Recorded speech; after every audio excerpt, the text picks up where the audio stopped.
Mm-mm. It's me in the stream. Setting up meeting for YouTube Live. All right. All right. We should be live right now on the channel. I'm going to open up the live feed so I can see the comments. Here we go.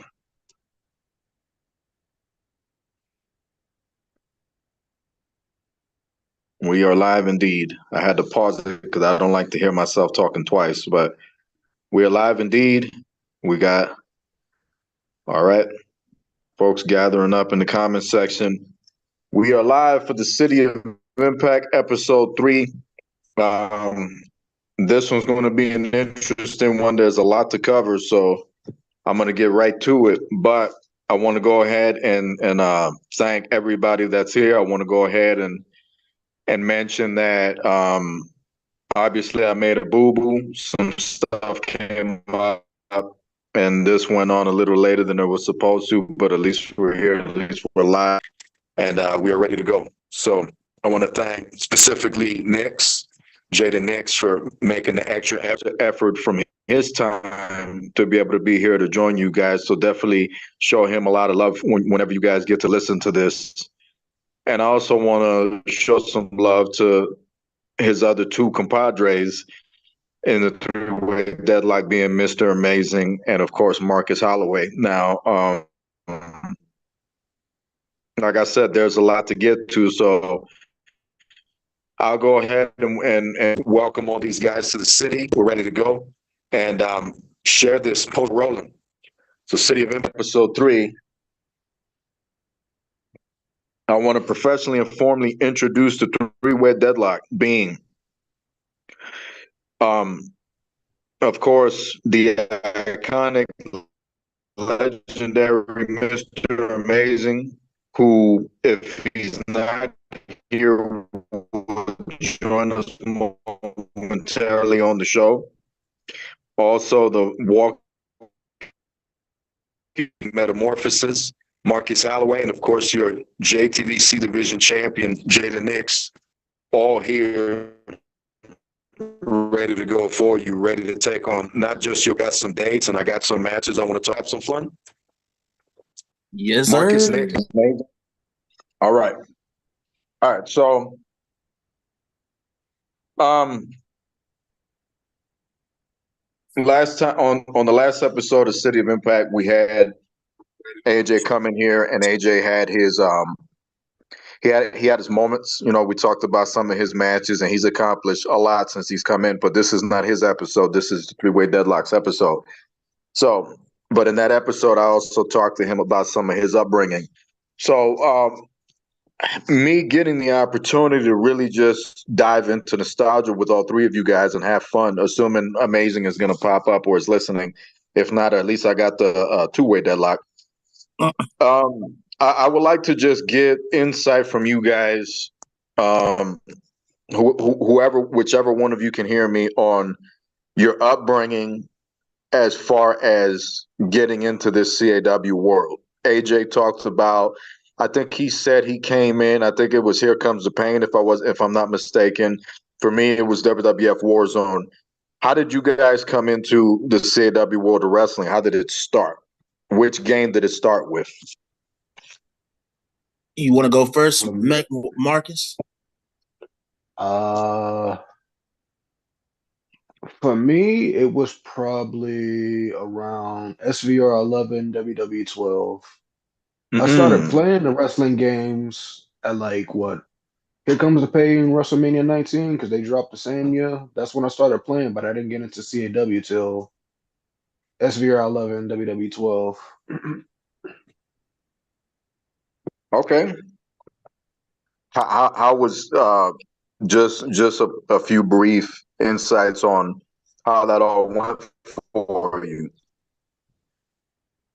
Were, Uh, were you Marcus Storms. Then did you have it all? Because I think I remember you different character, went by a different ring name or whatnot. But set the record straight for everybody here so that they know your history. If I remember correctly, WWE 12, I was Marcus Storms then. Really? I was definitely Marcus Storms. I didn't know what I really wanted to be then. Right.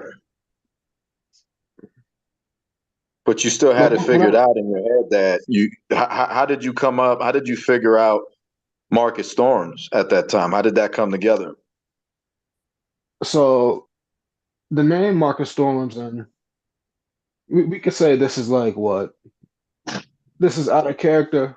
The name Marcus Storms mainly came from me just putting two names together when I was trying to think of something, and like the name generator on what the name generator for WWE 12, I didn't really know what to call myself, so I put Marcus and I put Storms, and I heard the ring announcer say, and I heard the ring announcer say, and I was like, and I thought, that sounds good. That sounds really good. I like this. And I Right. started running with that for a good while.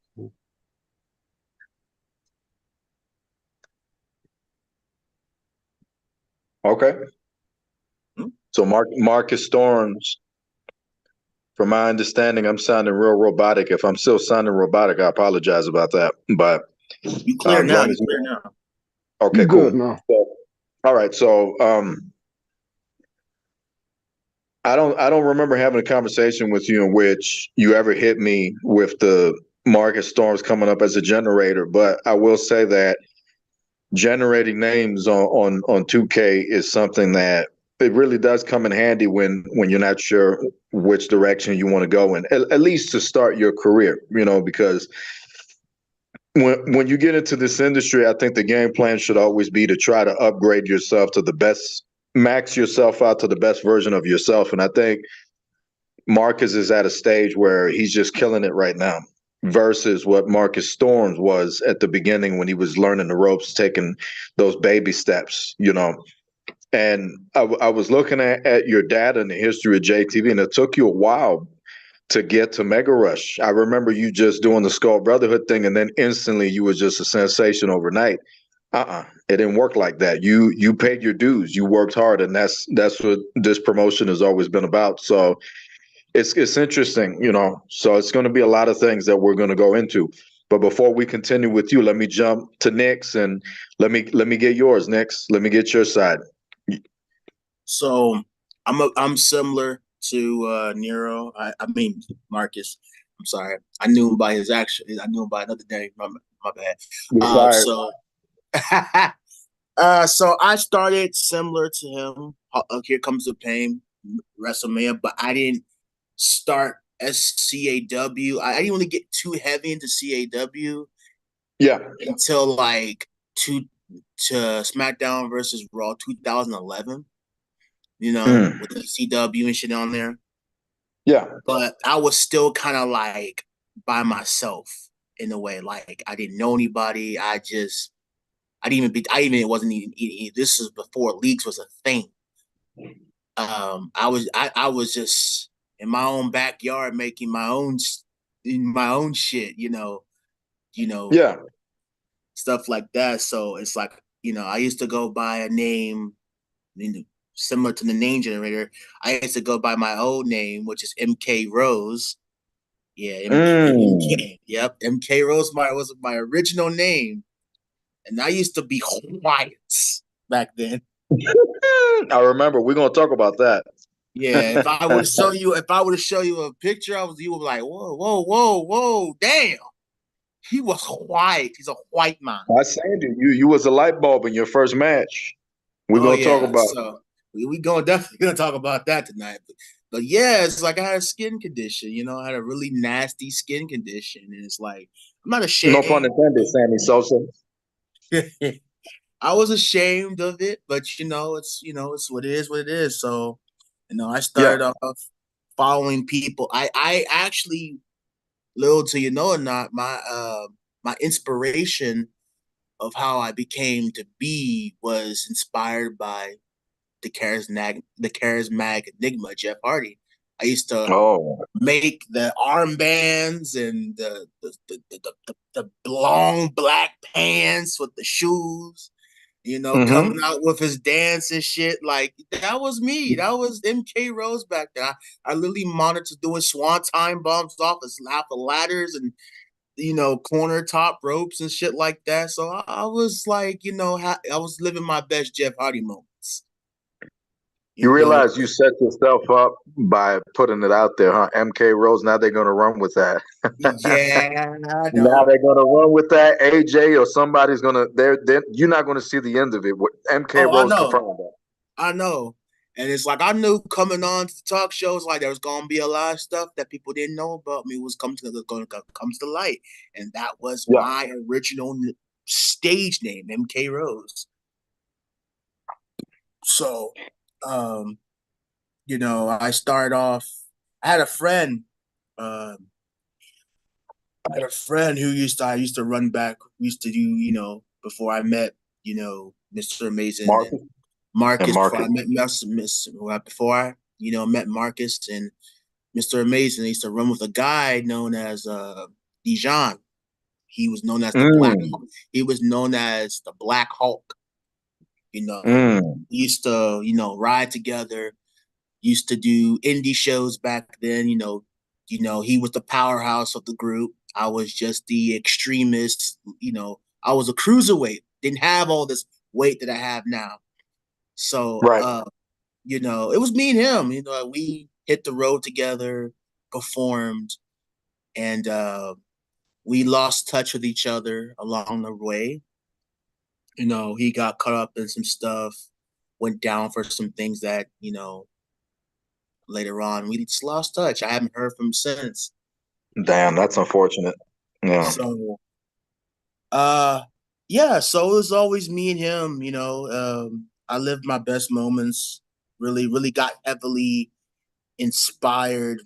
If I can, I would show my first fit. I mean, my first outfit. I used to have the camel pants and the I used to make my own gear. I made my own gear in a sweat in my own little shop.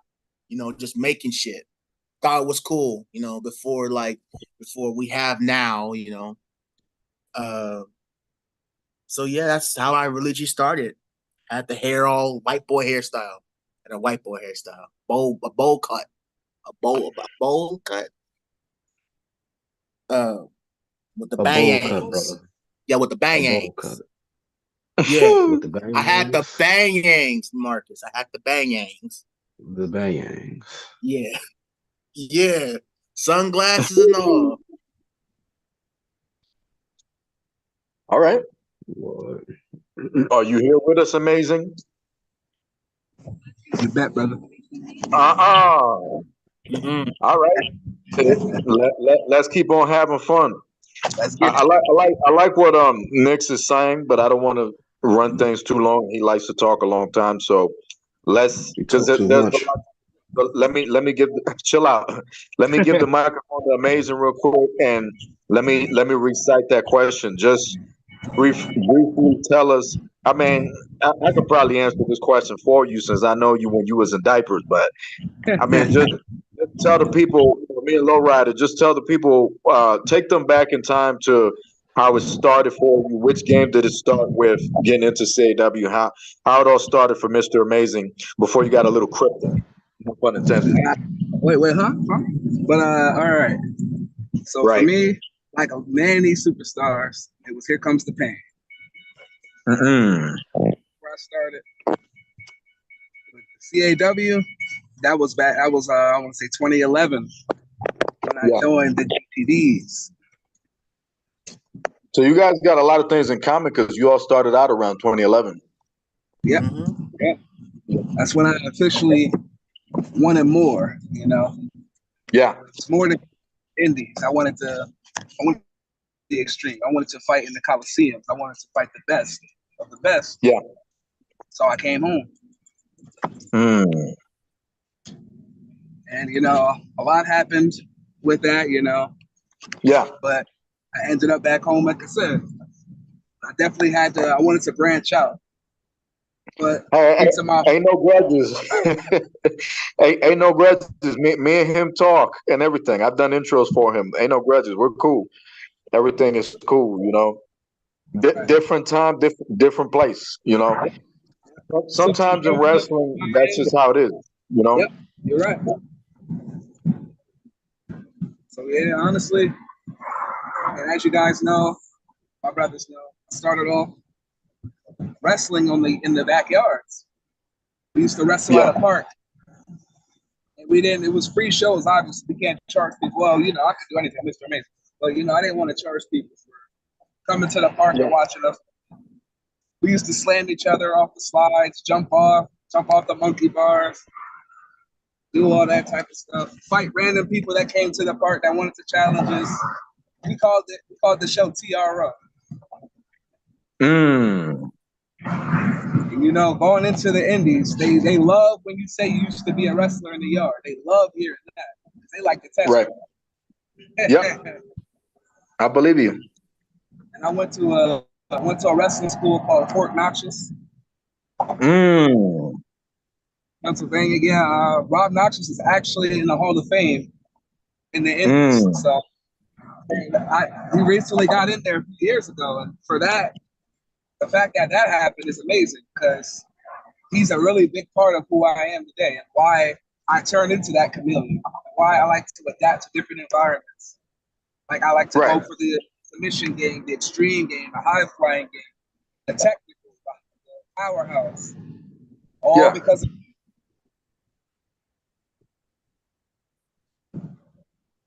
when I came to the big matches, there ain't no Kevin Impact, Lowrider were definitely a big influence on me. Thank you. Even King Size. A lot of people don't know. King Size, of course. Yeah. A legend. I mean, the man's a legend. What can I say? He's a legend. All right. So we got a lot of 2011s. We got Here Comes the Pain and SVR. These are great choices as far as video games. Me personally, everybody would probably have their own opinion, but I think PS2 is the greatest system ever created. Absolutely right. Yet. And a lot of really good memories came out of that. You know, I go way back in time. You know, I was good friends with Moses and God, but we don't need to talk about that. This is y'all podcast. And just let's just keep the ball rolling here. And by the way, Amazing, I appreciate you popping up early for the show. You know, I know you had stuff going on. I feel like I should ask Marcus and Nix real quick because me and Amazing went back, and when I had brought Amazing around you guys, it was almost like a blessing in disguise because it was like the perfect link. You know what I mean? But me and you go back in time, Amazing. But Nix and Marcus, I'm interested, and I think that you guys should briefly share a little bit of how you guys hit it off at the beginning to get to know each other for everybody. If I remember, me and Nix met in a league called MBW. Me and him met in the league. He was friends with one of my old homies named Rex. He was friends with him. He had introduced us to each other. I don't really know Keeb like that, but he was cool to me somewhat back then. I'm trying to remember, Keeb. Was it 2K16 or 17? It was shit. I feel like it was 17. Yeah. 17, yeah. It was 17. It was definitely 17. Okay. Yeah, it definitely was 17. Definitely was 17. Because that's when I would imagine y'all it off because you kind of had a similar interest in humor and shit like that, and it just kind of clicked. Or what was it? We had I a lot think. of. Oh, Oh, go ahead. No, you go ahead. What? You go ahead. I think what probably brought me and Keith together was we had a shared interest in hating a certain person at that time, which probably was Rex at the time, because he was a bit power hungry, always putting himself in matches and always putting himself over and not anybody else. And I think that's what really brought me and Keith together. Just being very, very annoying. I know Rex. Mans was on that big power shit. Like, boy, yo. And it's crazy because I met Rex too, but I met him through my cousin. Hold up. Rex who? Because I know Rex. I don't know his last name. He was. I met him through. He used to go by Rex Blaze on PlayStation, but I think he changed it. I swear I feel like I know Rex him. Blaze. Yeah, I tried to bring him to JTV once before, and he had a trial match, but he was very braggadocious and he never got chosen. Right. Really? Mm-hmm. I mean, they come and go, man. You know how this thing is. You know, there's legends and then there's visitors. Right. So, all right. So these two cats right here, Marcus and Nix. It's just they have this unique. I don't mean to cut you off. I left you a little present in your DMs, Kevin Impact, just for you to share in the JTV vault later on. That's how I used to be. I mean, I don't see nothing in my DMs. If you would like to say something, the mic is yours, Nix. We're live. No. I left. I can't sit it here or show it because the kind of.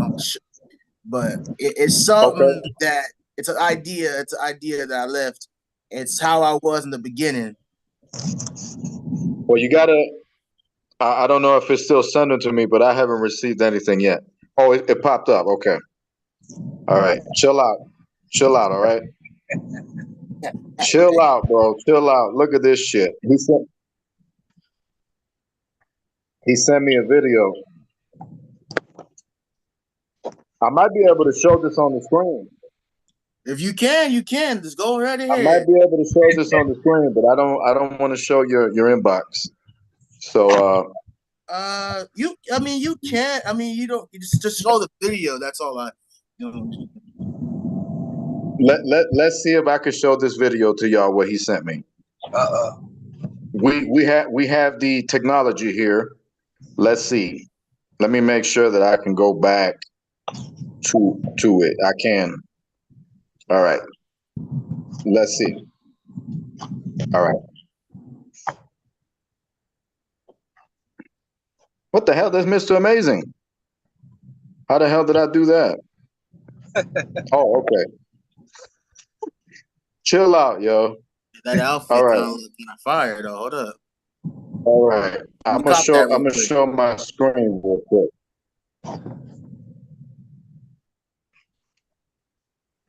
Hey, Nick, just wait till they see the new outfit we're about to show. This is what this man sent me. See that? Oh, it's loading up. Okay. Retro.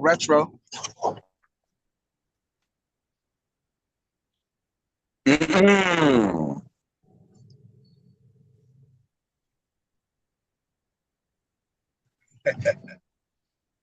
Give it a second. It's an old video, He's trying to show me some footage.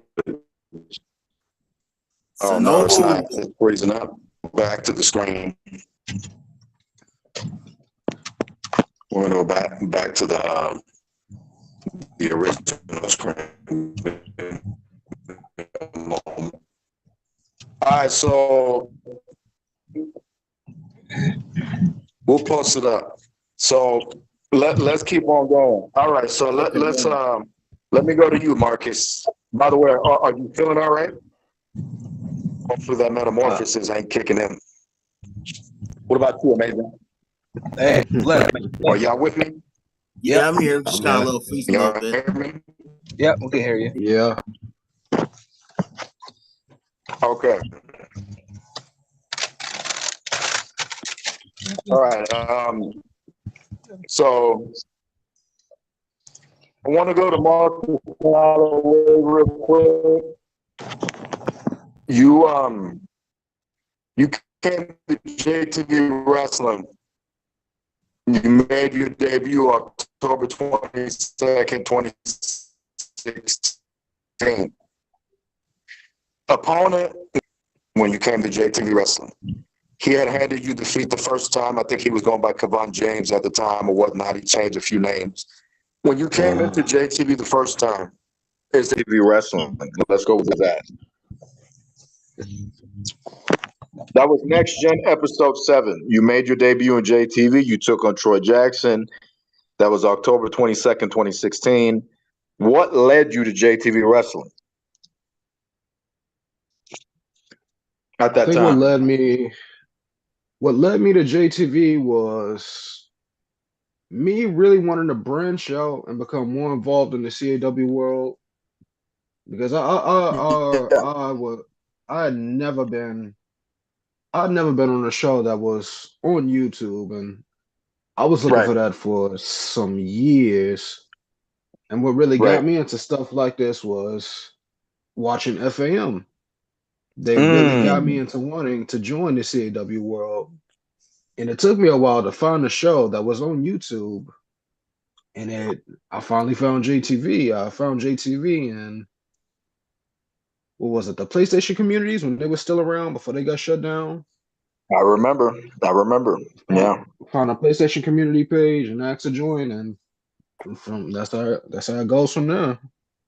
Did you try to reach out to FAM to see if they would take you back then? Mm,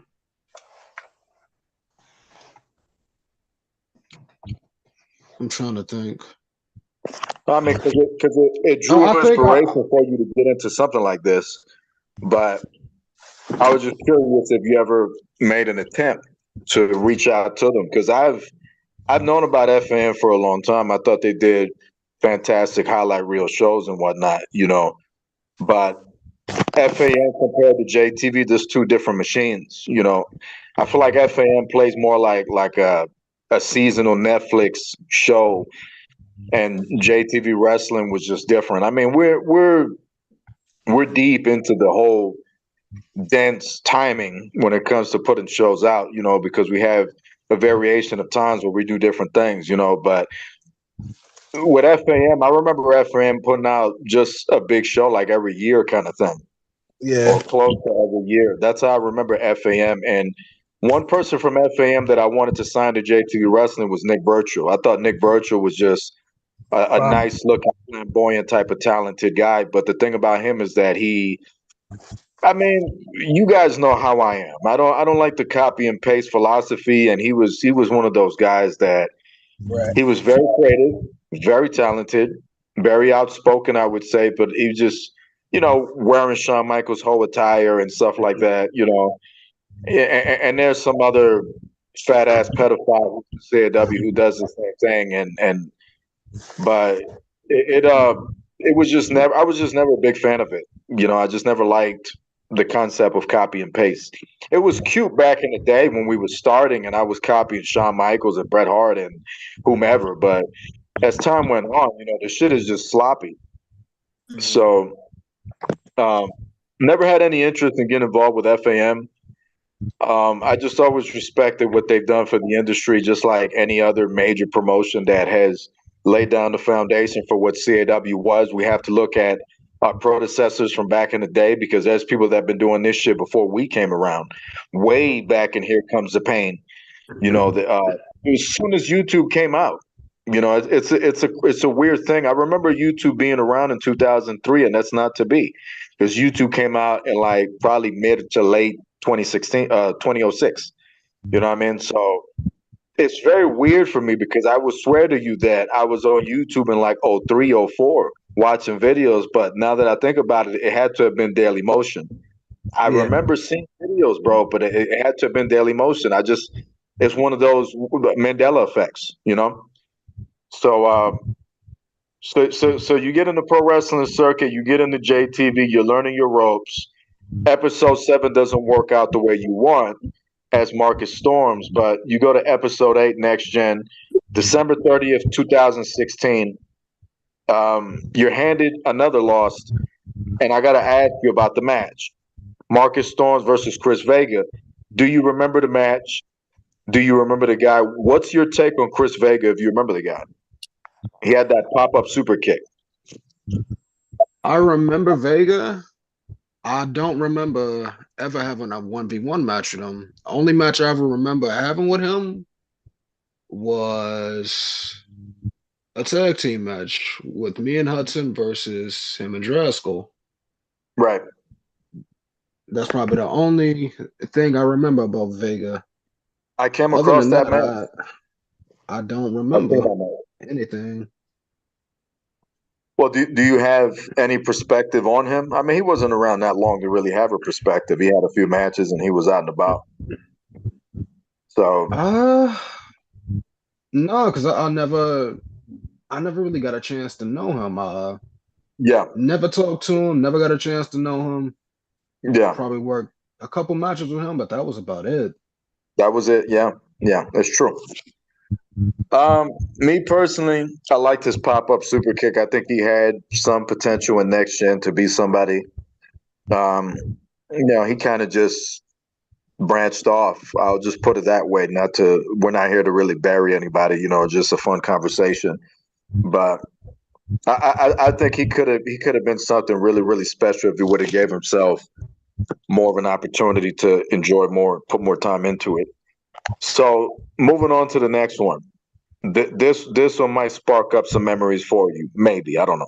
This guy also was not around for too long. It's Next Gen episode 8. 2 episodes later, it's March 12th, 2017.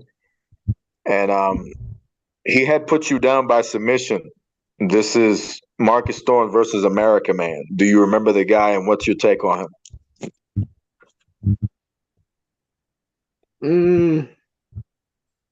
I definitely remember him. I definitely remember him. I remember him talking some garbage during that match for sure. And I remember trying my hardest to really wanted to win and to beat that man, but yeah, I was still learning back then. I was still learning. You just started. You had just started. All right. So I got another date for you, and this one is more of this was your first major victory in JTV wrestling. You got an opportunity. I wasn't sure if I was going to talk about this match or not, but it's a part of your history and it's important. There was a scheduled match in Los Angeles, California. The date is February 13th, 2017, and there's a JTV contract on the line. It's episode 12 of Next Gen, and you're going up against retired JTV wrestler King Wolf.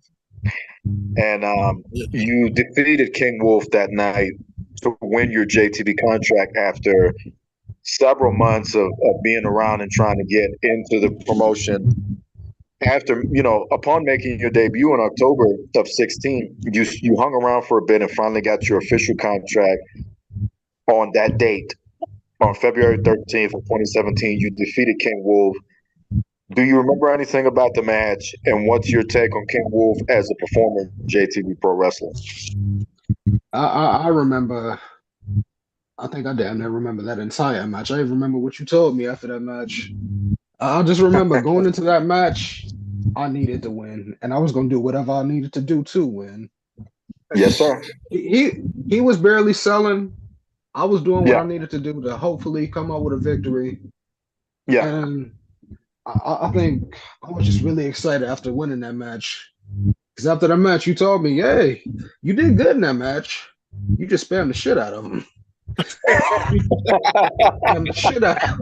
I said, I spam? What do you mean I spam? Yeah, that was a good match. Just you spammed the shit out of him. Hey, For the record, brother, I forgive you for the record. Talk about doing anything to win over here, huh? Listen, it happens sometimes where you have to do stuff like that to get a certain job done. In certain instances, and this is me bending the fucking rules. Excuse my language, YouTube. I know you're sensitive and you want to try to limit my time and do all that. We're trying to stay away from bad words and whatnot. But listen, honestly, this is me on here talking to you guys, and sometimes in the business, you got to spam a little bit. This is not me egging it on. This is me just saying that sometimes you have to do what you have to do to get the job done. And that's where Knicks came in with Shendon, but we'll get to that later. So lick your lips, Knicks. All right.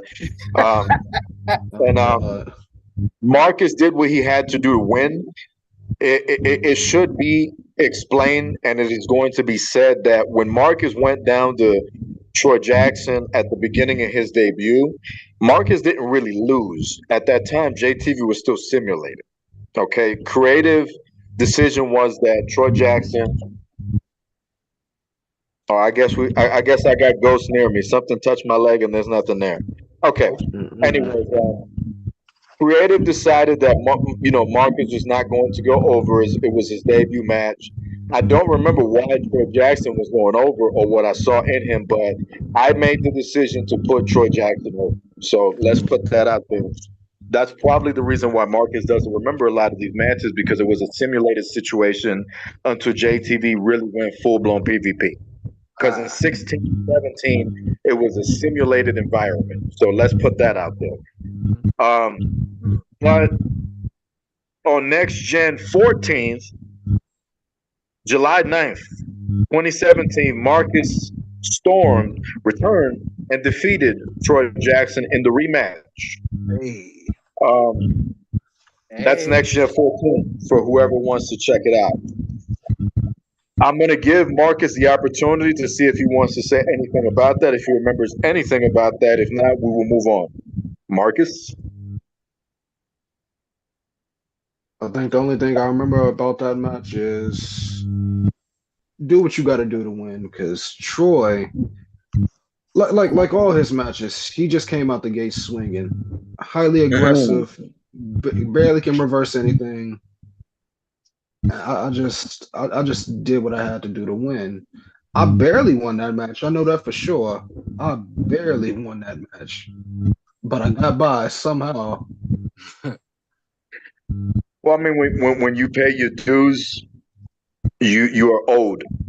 That's just how I work. That's how I think. That's how I am. And by the time we was getting to 17, JTV was getting really, really hot, because you had Hudson and a lot of these other really talented people coming in to make Next Gen really, really hot. So it's understandable to me why, the decision would be made for that to happen, whether it was simulated or not.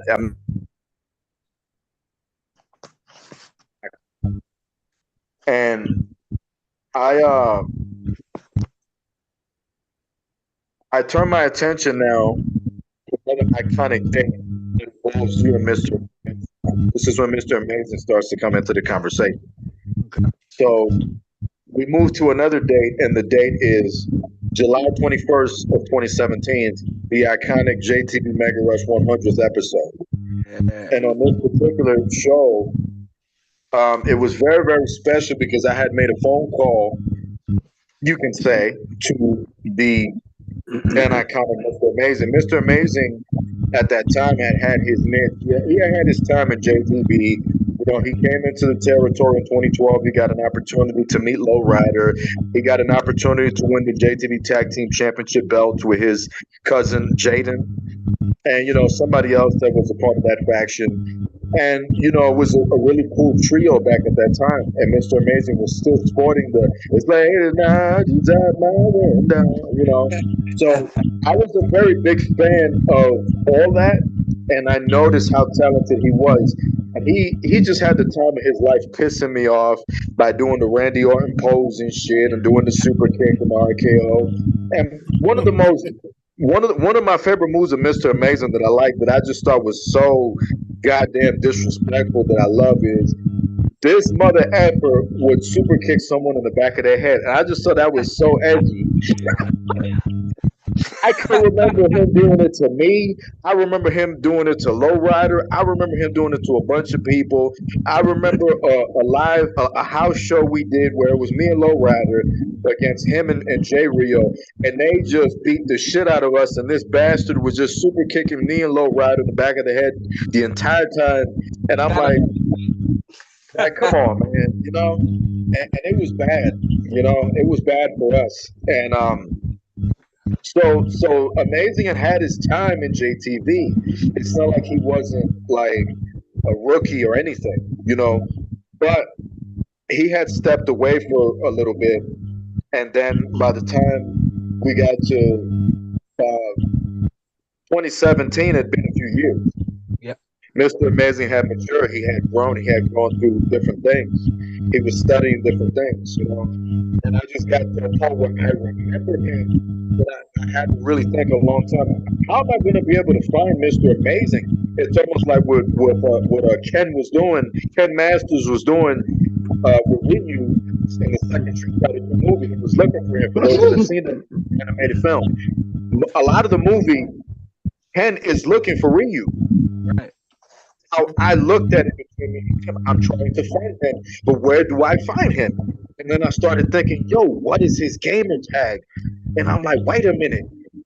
And I started looking at old videos, and I'm like, yo, it's Mr. Amazing, da da da da. Yeah. And I'm like, I hit him up. I'm like, yo, is it possible? And he hit me right back up.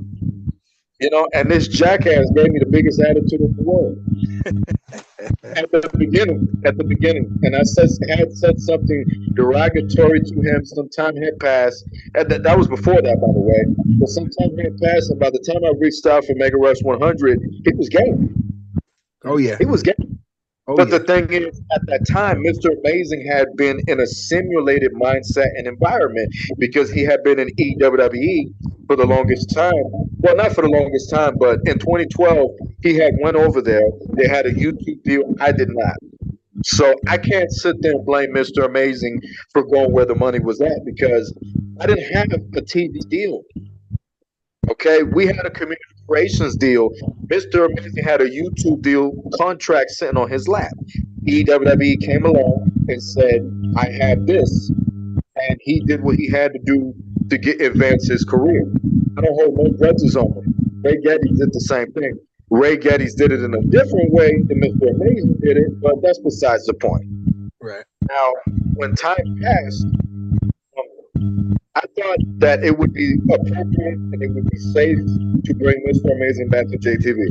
But the only difference is Mr. Amazing was not exposed completely to this EVP active environment of professional wrestlers going at it and really performing and not just being able to wrestle, but you have to sell and then you have to be creative. You got to really put promos and shit like that. Mr. Amazing and EWWE have been in an environment where the motherfucker was taking on, excuse my language, was taking on like Captain America and different characters and shit. So EWWE was doing the whole WWF 96, 95, 94, 93 thing, where it was like they gimmicks. You know what I mean? A lot of and I'm not saying JTV didn't do it. You know, JTV would also do it, but it just wasn't hefty. So it was a situation where something like that went on, and then fast forward, I just thought to myself, you need to bring Mr. Amazing back to JTV, to Mega Rush. You need to try, because he's someone that really deserved his opportunity. And just like Shelton Benjamin and WWE and guys like that I liked, that I thought could be somebody, but they never really got a good chance. That's how I looked at Amazing. So I needed to take the initiative to try, even if he said, I don't want to do it. And he didn't want to do it at first. He turned me down, you know. But as time went on, I convinced him, you know, that he should come back to JTV and be a part of this Mega Rush 100 at least. So I convinced him, he did it, and he came back in the Battle Royale for the Mega Rush 100th anniversary show. And after that, the rest is history. And I can tell you honestly that Mr. Amazing got very emotional. He'll tell you himself. I'll let him talk right now. But I remember from my perspective, he got very, very, very emotional after the show came out and told me, "Yo, I'm so happy that like we got in contact again. I'm happy to be a part of this. I didn't realize what I was missing out on and shit like that." Then, as time went on, we got to meet Hudson. We got to meet you, Marcus. We got to meet Uncle D. You know, all this great talent, and everybody, you guys just clicked. And then after that, it was just like he had just all this passion, and I realized, bro, you made the right decision bringing him back because he belongs here. This is where he was born to be. So it was special, and I got emotional too, to be honest, because I've never seen that much passion from Mr. Amazing, and I didn't know he had that much passion. So he touched my heart when that shit happened because I'm like, damn, I didn't know he felt like that. Like I just thought he was gonna be like, yeah, cool, whatever. Nah, he didn't do that. After that show, he was like, "Yo, I'm so happy. I'm glad. That, you know, like this is special to me." I was like, "Whoa, whoa, whoa, whoa!" So me and him got even more closer because I didn't know he was gonna react like that. So Mega Rush 100, I remember it being iconic for that reason. Before I get to you, Marcus, I'm gonna pass the mic to Mr. Amazing to see if he wants to say anything. Yeah. Oh yeah, let me talk about that. So yeah, it was a little in the beginning. I had negative thoughts, you know. Yeah. It wasn't anything you guys did. It was just I was listening to the wrong people. But when I stepped outside of that and I actually had my own thoughts, I realized after performing, I fell in love with it again. And not only did I fall in love with it again, I had a newfound love because that was what I wanted. That PvP was what I really wanted. Because when I was in EWE, I was doing a lot of side gigs. The EWE thing, the only thing I did really had to do was write promos. Yeah. I was in a lot of leagues, and you know they don't do it the way that we do. They're not like an industry. Right. They're just fight. There's no really promos. There's no really creativity. There's no story. It's just fight. And I do love that, but I love telling a story when I'm in the ring. As soon as I walk those curtains, I want to tell a story that someone could tell their kids and their kids and their kids. I want to leave a legacy that can be world renowned. And I personally, I can't do that in a league. I need to do it where not only is there an audience in JTV, there is worthy opponents. And I cannot cherish that enough. So that's why the emotion came out of me. And our bond got much stronger than it used to be ever since then. Yeah, and not to mention, the reason I was happy also is because you got to meet a lot of your boys. Right. You know what I mean? And you know me, I'm a shoot from the hip, okay? I don't hate Hudson. Hudson is one of the greatest JTV talents that there's ever been. I respect his legacy, everything that he's done. I still have a lot of love in my heart for Uncle D. Mm-hmm. You know what I mean? And me and Nick's patched it up. And I'm going to go out on a limb and say that I got nothing but love for Nick's. You know, we had to really go through that process. Nick showed me that he wasn't like this just constant toxic ass, you know, cancerous, weak person. He showed me that he was just a kid. He was just a kid that I can get along with and who became a man who had all this talent. And shame on me for not focusing on him more back in the day. Shame on me, because he deserves so much more. And it was the same situation with you. But, you know, I just remember it. No matter what happened between us, I'm happy about it because I was able to be a part of a situation that led to this iconic faction, that led to this situation, because we're going to keep it real on here in the City of Impact. Yeah, okay, the three-way deadlock, you know, you got Mr. Amazing and Jaden Nix and Marcus Holloway, but, you know, originally Uncle D, Mr. Amazing, and, you know, and Jason Hudson was the thing, you know, at the beginning of the three-way deadlock. And so to me, it was just like, I felt really, really good about it, and I felt like I was doing something important. And out of everything in my life that I've ever done, I think the only thing left for me to accomplish that I would feel is most important in my life is maybe become a dad. You know what I'm saying? And kudos to you for getting in that club, player. You know, it's got to be the best feeling in the world, I would imagine. Oh, it's great, You know, man. Great. I believe you, and for reasons like that is why I felt like what you're doing is important because everything that you're doing right now, it's leading towards this really, really big and important thing, and that's what it's always been. There's a lot of people who have a bad rap on me. I'm not in this shit for fame and ratings and popularity and all that other shit. If I tell you guys to support, is because we want to get more out there. Because if I can get you guys more out there, then I can do more with you guys, and it'll be more beneficial. I don't care about this show and the ratings or whatever. The reason I ask people to try is because as we approach the end of this run, um, you want to leave a good legacy behind. Absolutely.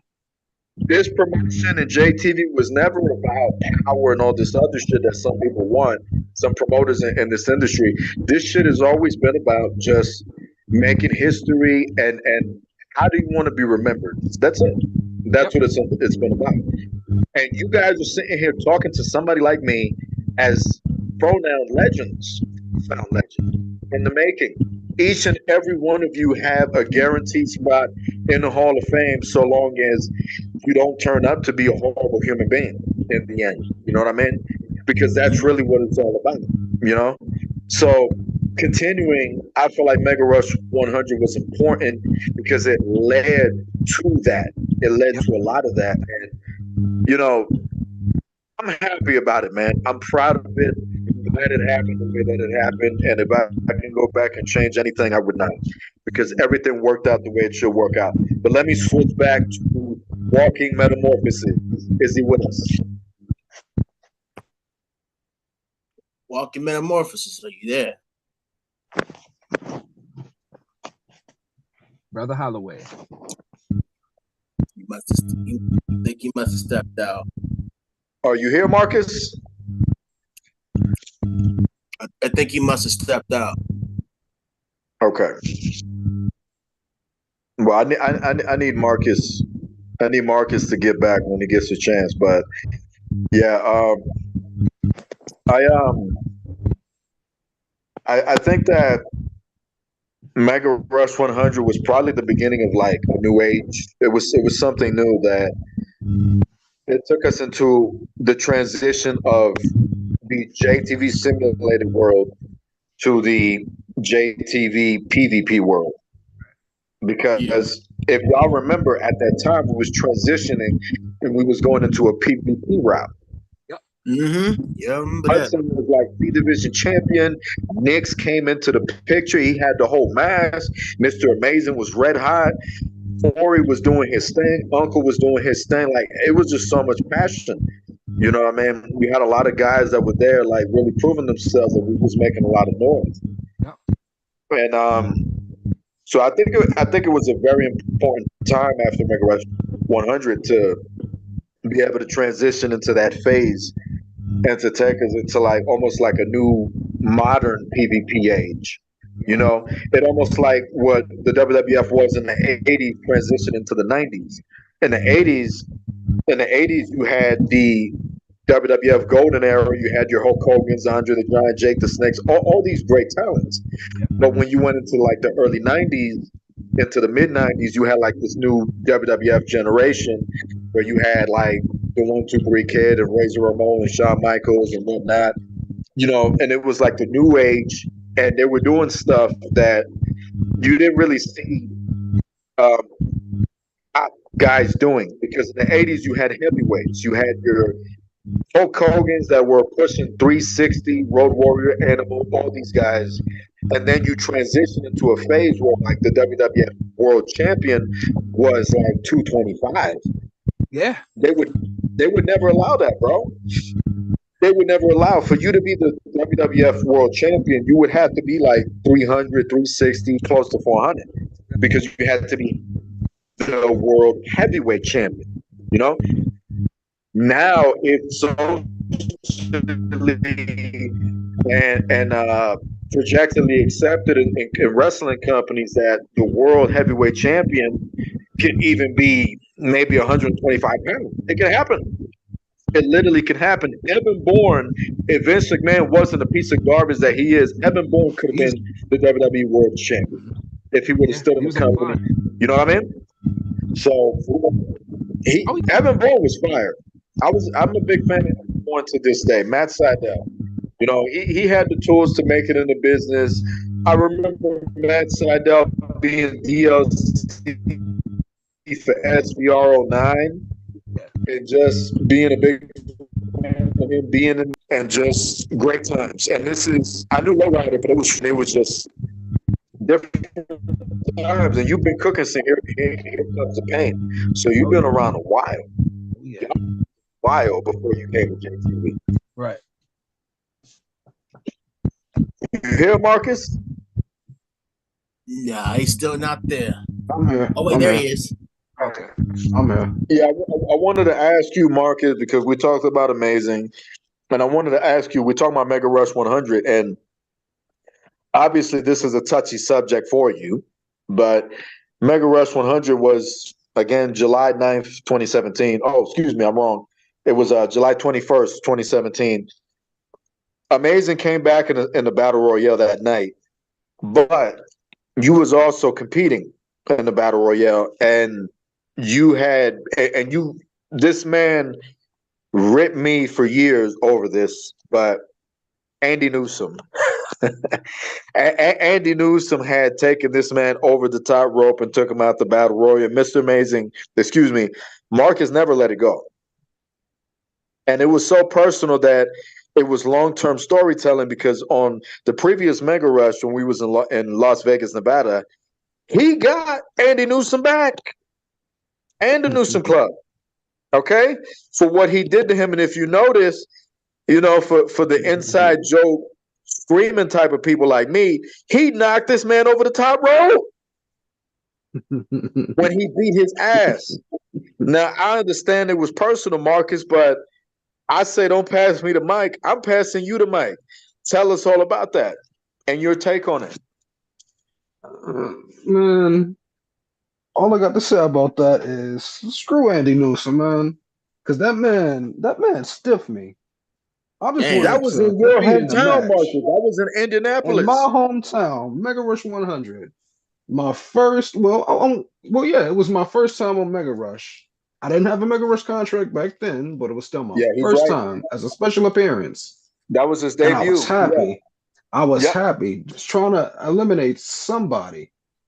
And then a few minutes into the match, Andy Newsom throws me over the top rope, starts trying to push me out. The moment I start pushing back on him, he stiffs me with an elbow, and I fall. Mm-mm. And I held on to that for years, many years. 'Cause that man knew what he was doing. That man knew exactly what he was doing. Couldn't Right. let a young up and comer get some type of spotlight. He just had to hog it all for himself. But you got that lick back.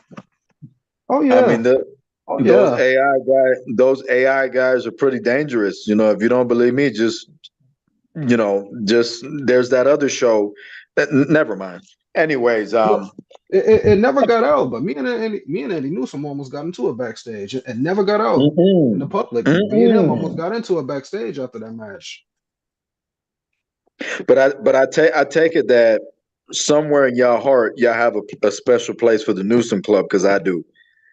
I have a Shit. special Oh yeah, place in my heart for the Newsom Club. I got a special place for him. You know, I can sympathize for you beating the shit out of the Newsom Club on Mega Rush.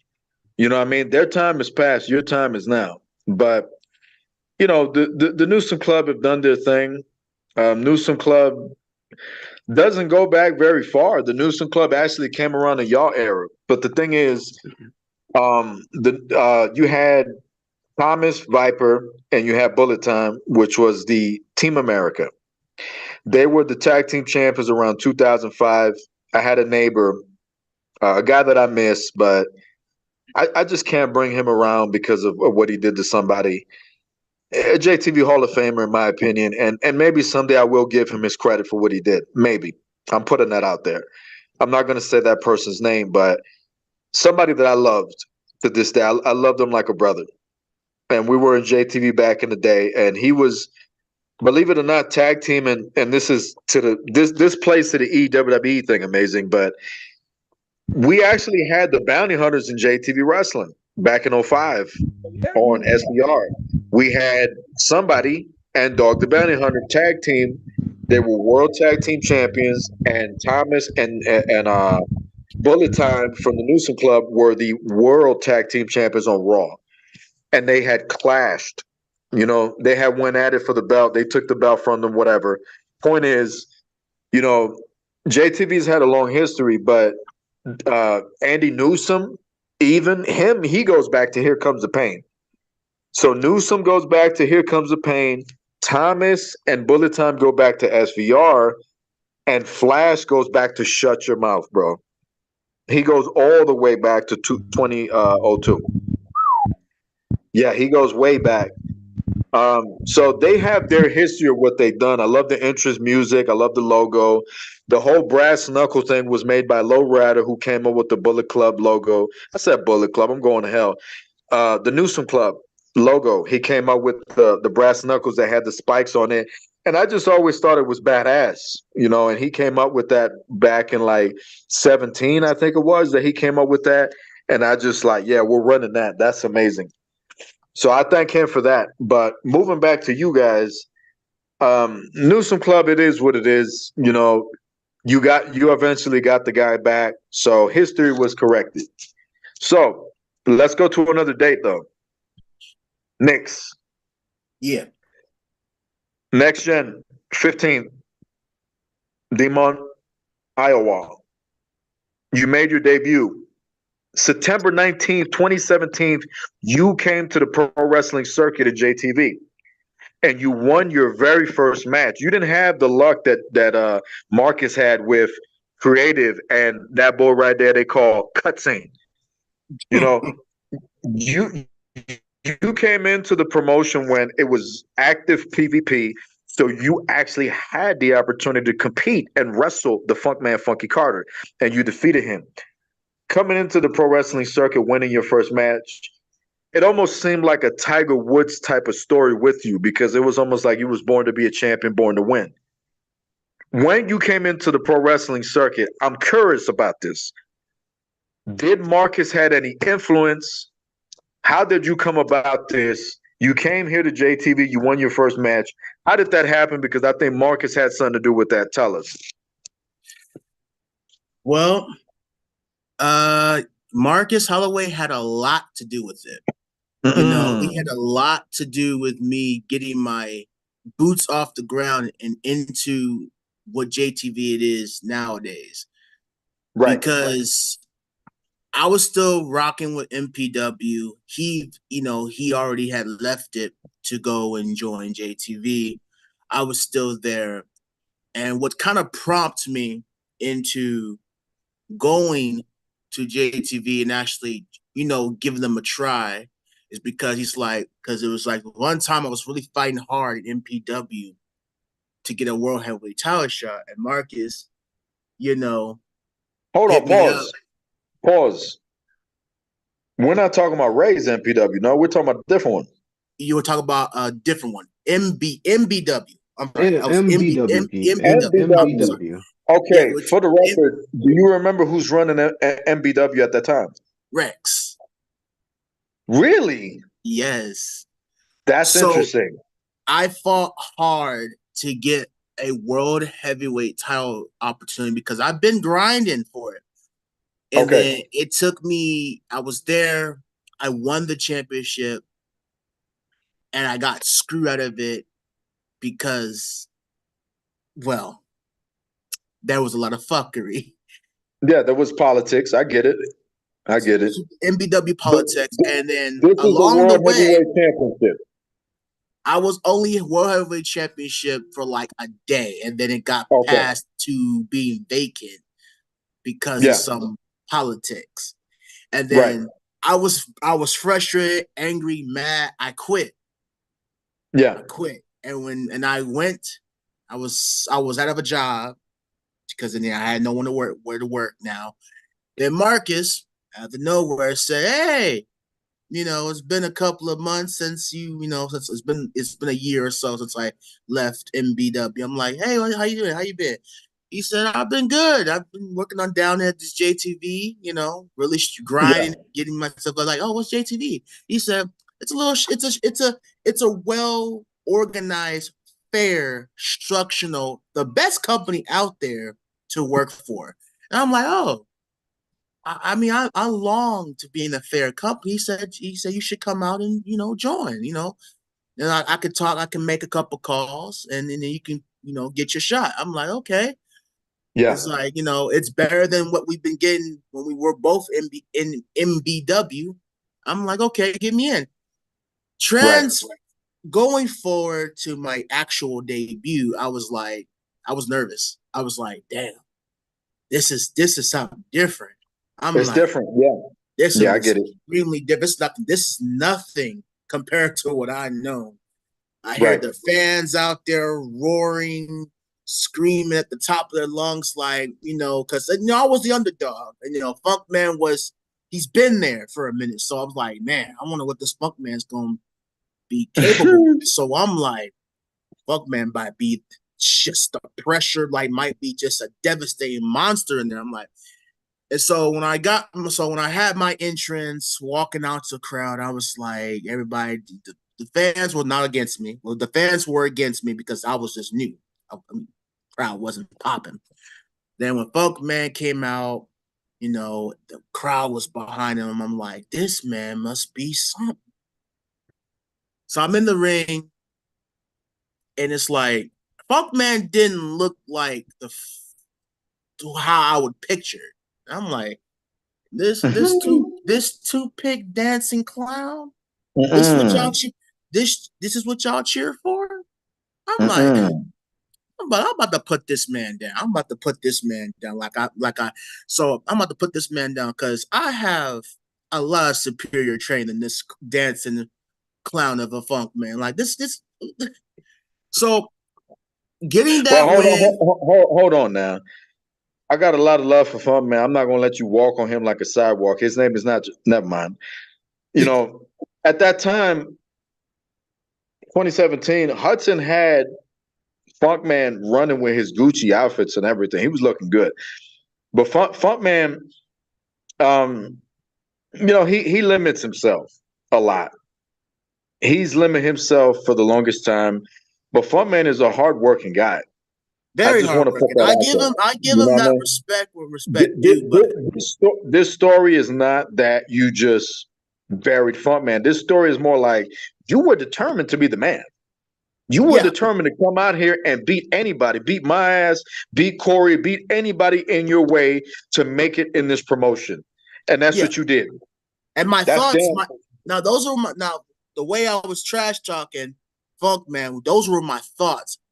Yeah. As he was making his way down the ring, I'm like, and then when I got a chance to actually fight him, I'm like, oh, wait a minute. This man, I guess this is the reason why the crowd was behind, because he was giving me a hard time. He was giving me a hard time, kicking out a lot of my different moves that I was trying to put this man away. It's like, okay.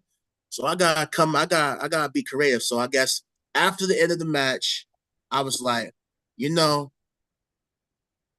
I had a few talks with Funk Man after the match, and I had to tell him my thoughts towards you were different. You showed me that I was wrong. You were a guy that you can hang with in the ring.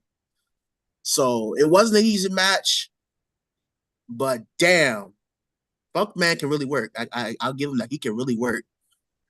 So it's like, I'm surprised he's not champion right now. I'm surprised that after all the years and hard work he's put in this industry, he's not champion yet.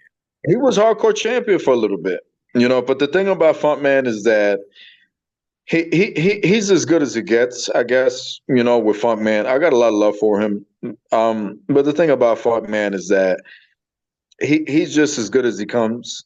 And respectfully, me being realistic, not everybody is in this industry to be the world heavyweight champion, right? There's people that are going to go up, and then there's people that are just their max level is just to be at a certain level.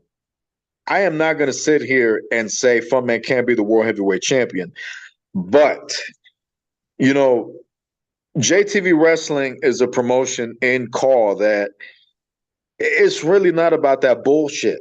You got to bring it. Okay, we're not going to simulate this environment to where you could be the top guy, be world champion. Of course, Kevin Impact J Kid is going to help you out, give you advice, and creatively try to build you as the next top guy. But you have to bring it for me to do that. You know what I mean? You brought it. Amazing brought it. Marcus is bringing it. You know what I mean? Funkman Funky Carter is talented enough to do it, but there's things that get in the way, and I understand that. I still think he could be the world heavyweight champion, but you got to bring that level just a little bit higher. It's almost like listening to the radio and the volume is just not loud enough, if I'm making sense. You know what I mean? You guys in this podcast got the volume up at like 80, 90, 105. You're going off the Richter scale. You're doing levels that are not even available. If the max is 100, you're doing 106, 107. Funkman is up there.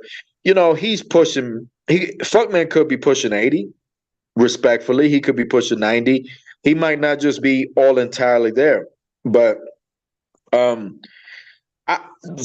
really kind of reminds me, and I hate to say this because of how he turned out, but Jimmy Superfly Snuka. Yeah. I feel like Funkman reminds me. The reason I say Jimmy Superfly Snuka is because Funkman is like a hit with the fans. He's catchy tune, and he's just one of those mid-card type of guys that at any point in time he can either make it or just really stay at a Legends Hall of Fame stage, just being where he's at. Honestly, I think we all realize that Funkman, if Funkman doesn't change anything and stays where he's at, he's still going to be a Hall of Famer. Oh still. Yeah, most definitely. No doubt. But the thing is to obtain that brass ring, and I'm not just kissing your ass because I'm talking to you because you know me. You know that I'll bury your ass like a cockroach. You know what I mean? Nix, you are a guy. Yeah. You're doing your shit, bro. And despite the fact that we've had our history, I'm proud of you because you're doing your shit. Shame on me. Shame on me for not focusing on you years ago to make you a top guy. Shame on me. I should be embarrassed that I didn't focus on you years ago when you told me that you was a guy. And I said, yeah, okay. Shame on me. I'm embarrassed right here, right now, that I didn't focus on you the way I should. You are a guy. You are a guy. And I will admit it here and now, the same way I was in a situation where I had to admit the whole Shendon thing, that he was a guy. Listen, me and Shendon had that Kobe Bryant, Michael Jordan relationship. I'm not going to sit here and blow a whole bunch of smoke up his ass and say he's the greatest of all time. Shendon is amazing. I'm very proud of him. He is fantastic. He is one of the guys in this era. I'll say that. But when it comes to this industry, it's more than one. You know what I mean? And you found a way to make it because you did that for yourself. I didn't do that. Nobody else did that. You did that. You did that. You put yourself on the Richter scale to climb up. Okay, I'm right here. I'm going to climb up to here. You did that, not me. All I can do is write for you, give you advice, and work with you. You did that. You put yourself in the spotlight. But it was an incredible thing to be able to have you come into JTV, and I didn't realize it then and then. In 2017, I didn't realize it. And eventually we would go on to have drama. We'll get to that momentarily if we are going to talk about it or not. Probably won't. But you were still trying to do your thing. You came into JTV. You made your impact. Okay? Mm-hmm. I don't understand why a lot of people are hitting me up while I'm doing this podcast. It's kind of weird. But, yeah, out of nowhere, people are hitting me up. But anyways, you did your thing. You defeated the Funkman in your first debut match. And it was important towards your CW career because this was the beginning of you establishing your run. And I'm not going to take away from other promotions. I'm sure you made your noise elsewhere.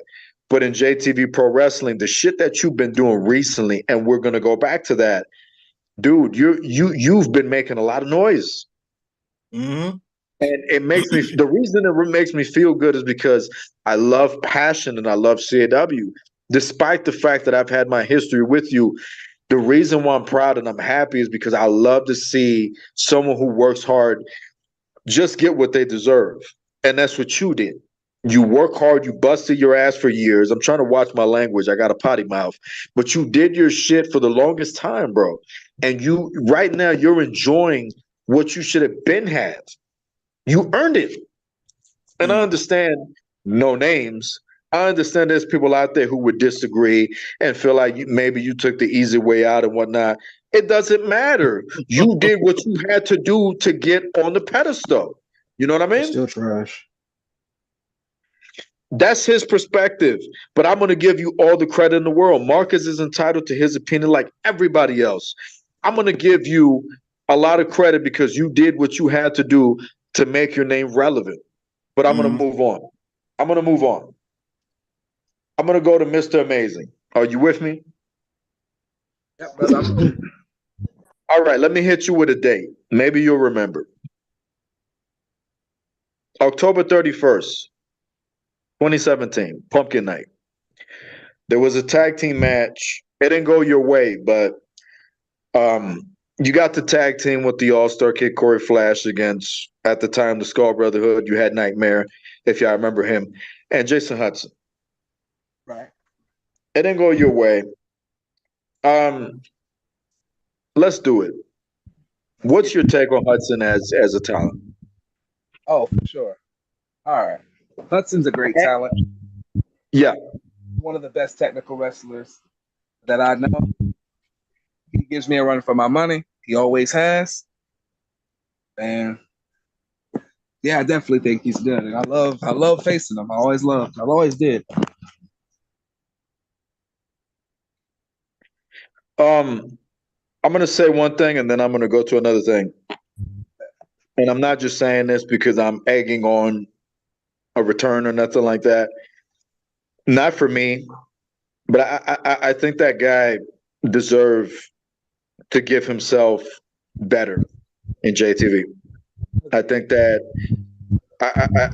he should have did more for his career. I think that he should have.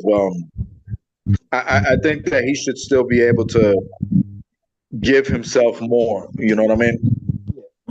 Because me and him had our thing, and we don't need to talk about that.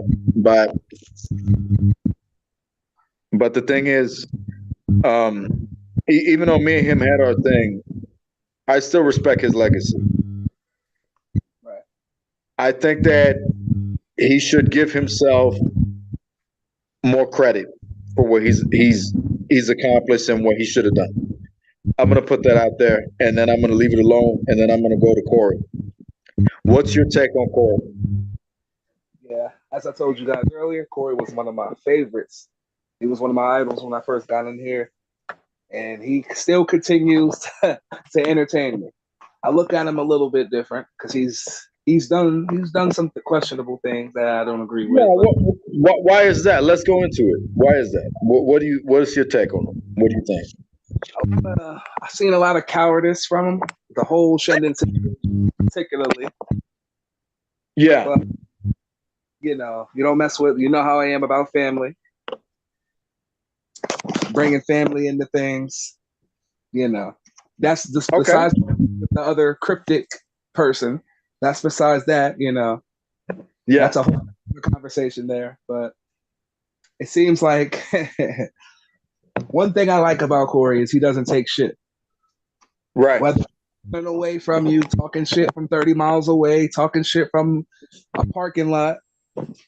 That's one thing I give Corey. And there's still a respect towards him to this day. I think with Corey is just it's one of those things where like there's just like a place for him. Creatively, I was frustrated with the guy because he, I just I just feel like I can get more from him if that makes sense. Yeah. You know, out of respect for him, I won't go too much into that. But I had made the creative decision of putting him with, Sophia and whatnot during the pandemic because I just felt like things were kind of starting to become stale. And that's with all the respect in the world to the All Star kid. I just felt like things was kind of getting kind of stale. Okay. And I made the executive decision. You know what? I don't know if it was before he lost the total title to Cerberus or after, but I just like, you know what? Things just kind of become a little and this again, a lot of people really like the way wrestling is now. They really enjoy the whole Seth Rollins and everything that goes on now. I apologize for this with all the respect in the world. I'm not a big fan of the white robes and the generic arenas and the basic shit that goes on now in wrestling. I really don't like it. I want the very best, and I think that with JTV we try to bring the very best out of everybody. I think so. You know, I don't expect every single person to agree with every decision I make and every decision that we put out. I get that. There's going to be things that we're going to do that people are going to go like, "Oh, that's kind of garbage. I don't like that." I get that. But at the same time, I still try to bring to the table what I think is the very best. When in the industry that we grew up when that we watch, it's like they kind of take the easy way out. Instead of fancy arenas and fancy storylines and whatnot, they stick to like basic, lazy, generic bullshit. Excuse my language, but that's just how I look at the industry. And I don't like that. I don't like that at all because I came up in an industry where you had to fight for your life to survive. When Kevin Impact was back in the on PSN, I was fishing with The Rock, who was in his rookie year, Stone Cold Steve Austin, The Rock, the Hart Foundation, Undertaker, Kane, Ken Shamrock. The list goes on and on. That's how I came up. I came up with a Hall of Fame roster. Not all of you guys had that opportunity to do that, but at the same time, you did because y'all done had Randy Orton and John Cena and all these other guys. You know what I mean? So it's argumentative, but at the same time, amazing. You know me. I'm gonna speak my mind, man. You know what I mean? And personally, I get frustrated when you put out bullshit. And with the All Star Kid, the thing kind of it got a little laggy. That's me being nice, right? So when I brought Sophia into the picture, that was to help a pimp out. He did his thing, he came back, and I feel like the All Star Kid has been doing this thing ever since. But in this industry, you really got to continue to win. You cannot rest, you cannot relax, you can't be on no lazy shit. If you are trying to make it to the top of JTV, you got to keep bringing fire. Oh yeah. You're not going to make it in JTV and continue to be on top if you're bringing me fake jewelry. You know what I mean? Y'all ever seen ball with less gold in them? That's my shit. Like you can't bring me no fake jewelry. Pimp, you gotta knock it out the park. Home runs, all right, field goals, whatever. And that's a game. You got to keep bringing some pressure if you're going to be hitting them home runs. Just because you say it's a home run, that's not how it works. You got to knock it out the park, player. You know what I mean? And again, I want to be as realistic and as transparent as I can in this podcast. I'm not blowing smoke up none of y'all asses. I'm giving y'all credit for what's real. Y'all sitting here talking to me because y'all been on some real shit. Okay, Corey's real. Corey's done his shit, but Corey limits himself. He limits himself a lot. There you go. I don't see that from y'all. You know what I mean? Marcus has his opinions on you, maybe, Knicks, and whatnot. He trolls you, whatnot. But I think that I know what I saw, bro. I know what I saw in those matches with Shendon. I know the hustle that I've been seeing. You're trying. Marcus, trying. Mr. Amazing, he's been doing his shit. But Mr. Amazing is trying to get back into the mix. And I've talked to Shendon and a lot of people about Mr. Amazing and potentially him being the World Heavyweight Champion this year. It's up to Mr. Amazing. It's not even up to me. Right. I don't think I have to say it. Mr. Amazing will tell you himself that obviously the goal is to be the world champion this year in 2K24.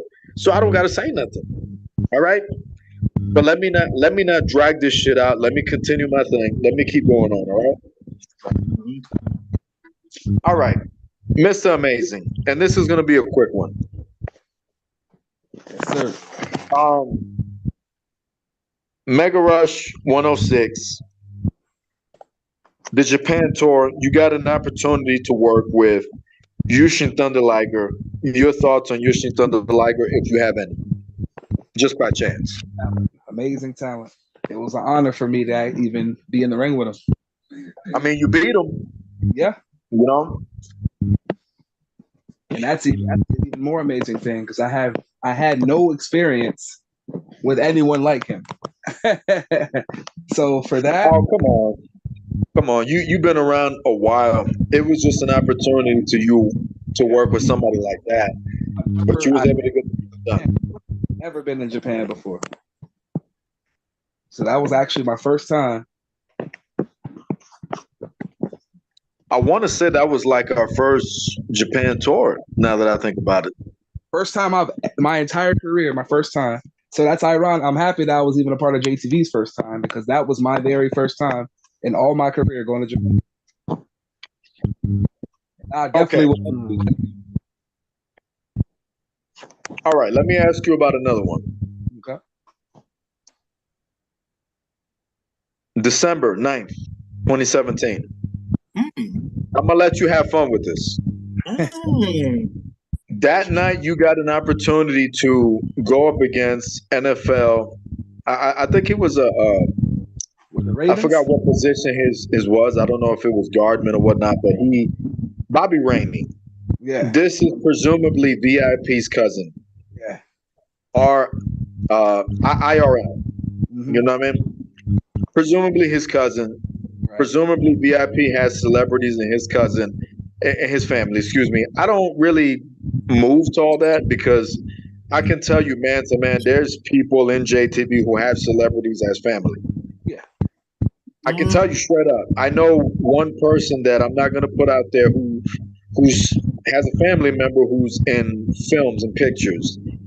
That doesn't really make me be their best friends or nothing like that. No fake shit. Okay. If you have celebrities in your family, great. Fantastic. Congratulations. That doesn't move me. Your hard work in JTV moves me, okay? In JTV, okay, if you have celebrities in your family, that's fantastic. VIP seems like he has more than two celebrities in his family.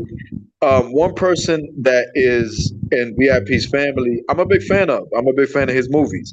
I forgot his name, but you know, he's an incredible actor. He's been around. I'm a real big fan of the guy, and I think that Bobby Rainey has done his thing in the Ravens. That's fantastic. Yeah. You know, but you had an opportunity to beat Bobby Rainey on Mega Rush 102, December 9th, 2017. Lowrider had helped you out a little bit. Respects to Lowrider. You didn't really need him to beat him, but you did your shit, and then the infamous Coke segment came into play. Chocolate chip cookies galore. Choke on that. Mm.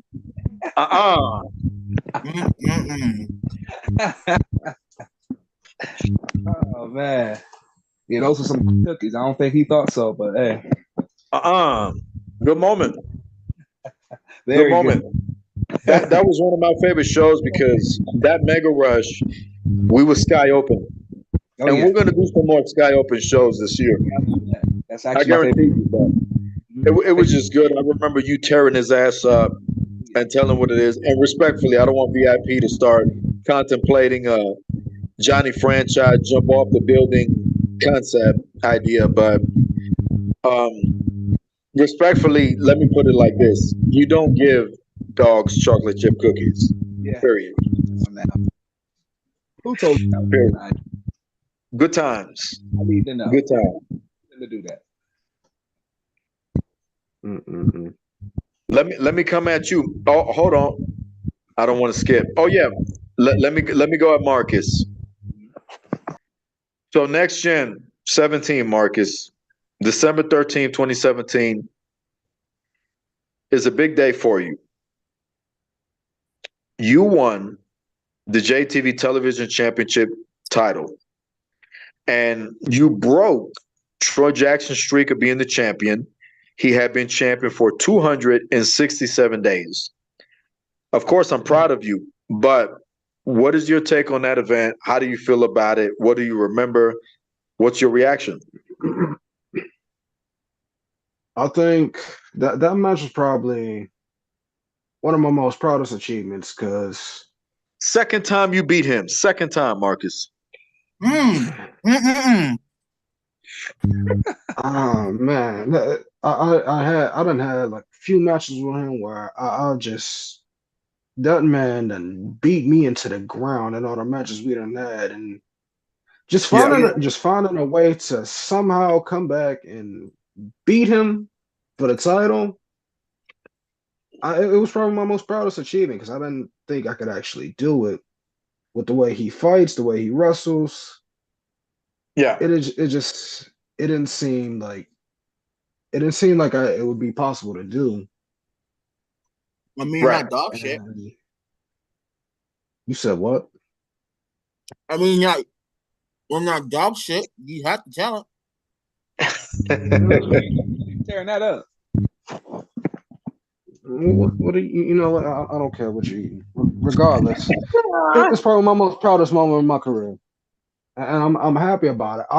I'm happy that I won the title. Short. You're happy because you won the title. Yes, yes. Respectfully, I'll Yeah. say this respectfully.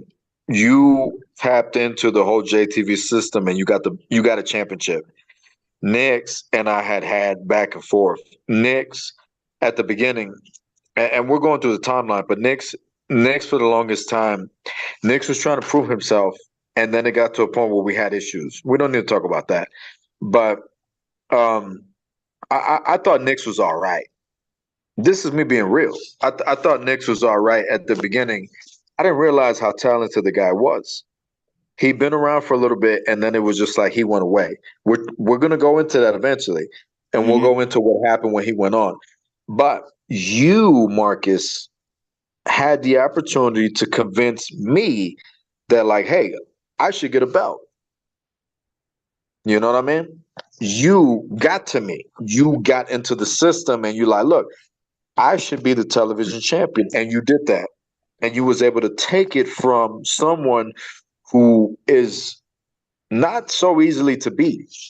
Troy Jackson, call him whatever you want, a spammer, whatever. I mean, I call him garbage if that's what you want to call it. I call him garbage.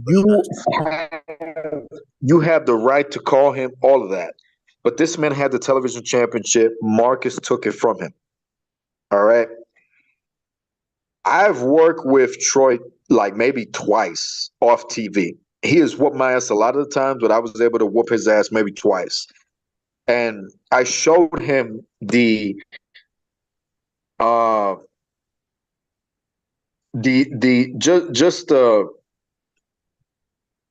importance of being able to, instead of just having a match and not really having a classic, you just winning, just have a classic.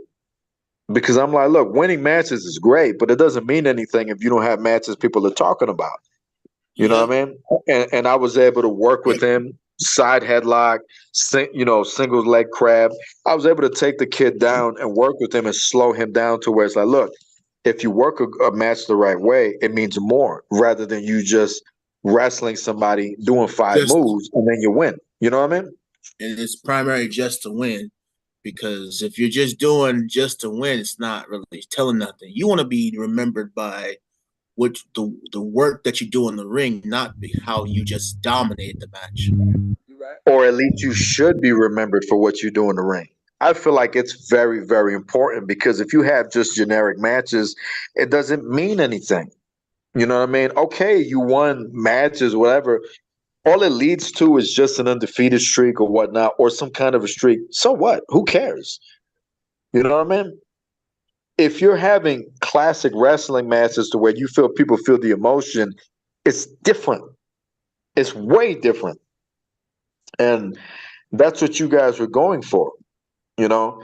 So good times, good moments, good memories. I'm going to give Marcus all the credit in the world for becoming the JTV television champion. In CAW, I don't want to sit here and just bury other promotions, but I'm going to be as real as I can.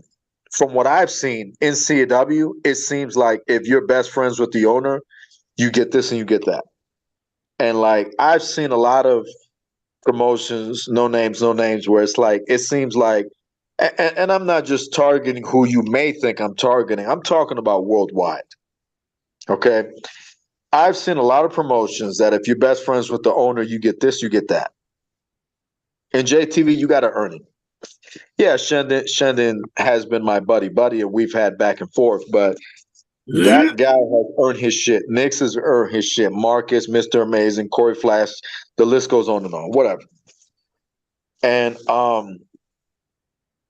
for Marcus to become the world's television champion, you know, before Christmas 2017, it just showed the ability and the skill that he had.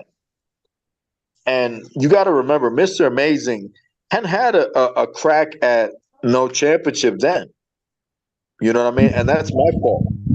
Because if I would have given a shot at Mr. Amazing for the World Heavyweight Championship, no matter who it was, I'm pretty sure he would have won. And he deserved it. He absolutely deserved it. But as far as Marcus Holloway becoming the world's television champion and breaking Troy Jackson's streak after being champion for 267 days, that's a long-ass streak we're talking about. And Marcus broke it. So, Marcus, I hope you're proud of yourself. Because I didn't do that. Nobody else did that. You did that. You did that. You proved yourself and did your shit to beat that man, to break that record. So congratulations to you. I hope you're proud of yourself. Very. Another match I got for you, Marcus. February 17th, 2018, Gold Rush pre-show. There was a television championship match that you had with our beloved Uncle D. Do you remember the match, and what is your take on Uncle D as a performer in JTV Wrestling? I remember that match like the back of my hand. It's probably one. It's one of my few favorite matches that I've probably had in JTV because I've known Uncle for a while, right? Uncle has been through some ups and downs in JTV, from being an SSG to being a singles competitor, fighting Black Metal and losing, fighting Wow. Bobby Young and some other Wow. dude that I'm not gonna mention, and losing in that match. Like, man has been through some ups and downs, and he has damn near lost all his matches. But for him to go out there and put on probably a very good match with me, I was surprised, really surprised with that match, because I think there was probably a chance where I probably could have lost that match, and he could have became JTV television champion. Right. Like that, there was chances in that match where I could have won, and at the same time, I was gonna do whatever I could to keep that title, regardless of how I won. But for him to legit go out there and put on a banger of a match, I was shocked. I was shocked. Listen, man, Uncle has some skill. You know what I mean? I think that Uncle owes himself more. You know, again, this goes back to the Hudson thing. I'm not saying this because I'm egging them coming back. I'm saying this from a fan's perspective.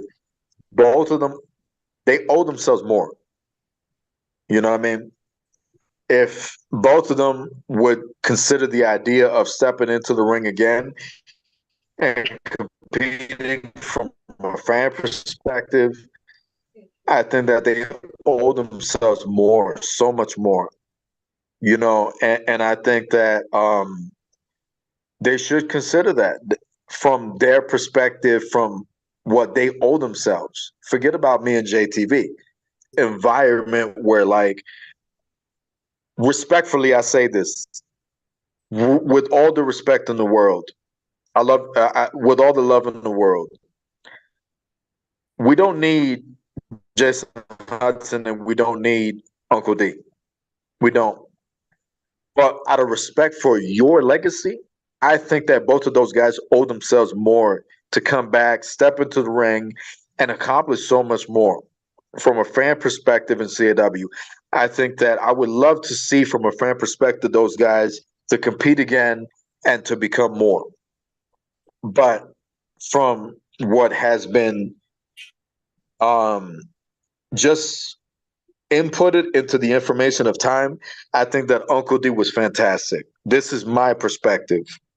I think that Uncle D had potential. Uncle D had a lot of good strikes. He had good entrance music. You know, he had something about him that stood out. And I think that he could have been a great champion. He could have been fantastic.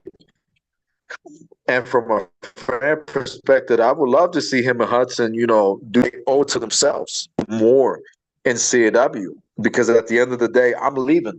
At the end of the day, this ends and CAW is done. And like I said in my last podcast, I feel like I'm taking CAW with me. And I don't like to be greedy. So I like to relax. I like to just be like, you know, you got to do your part. If Mr. Amazing and this person got to tell their story, just shut up and be a part of it. Help them.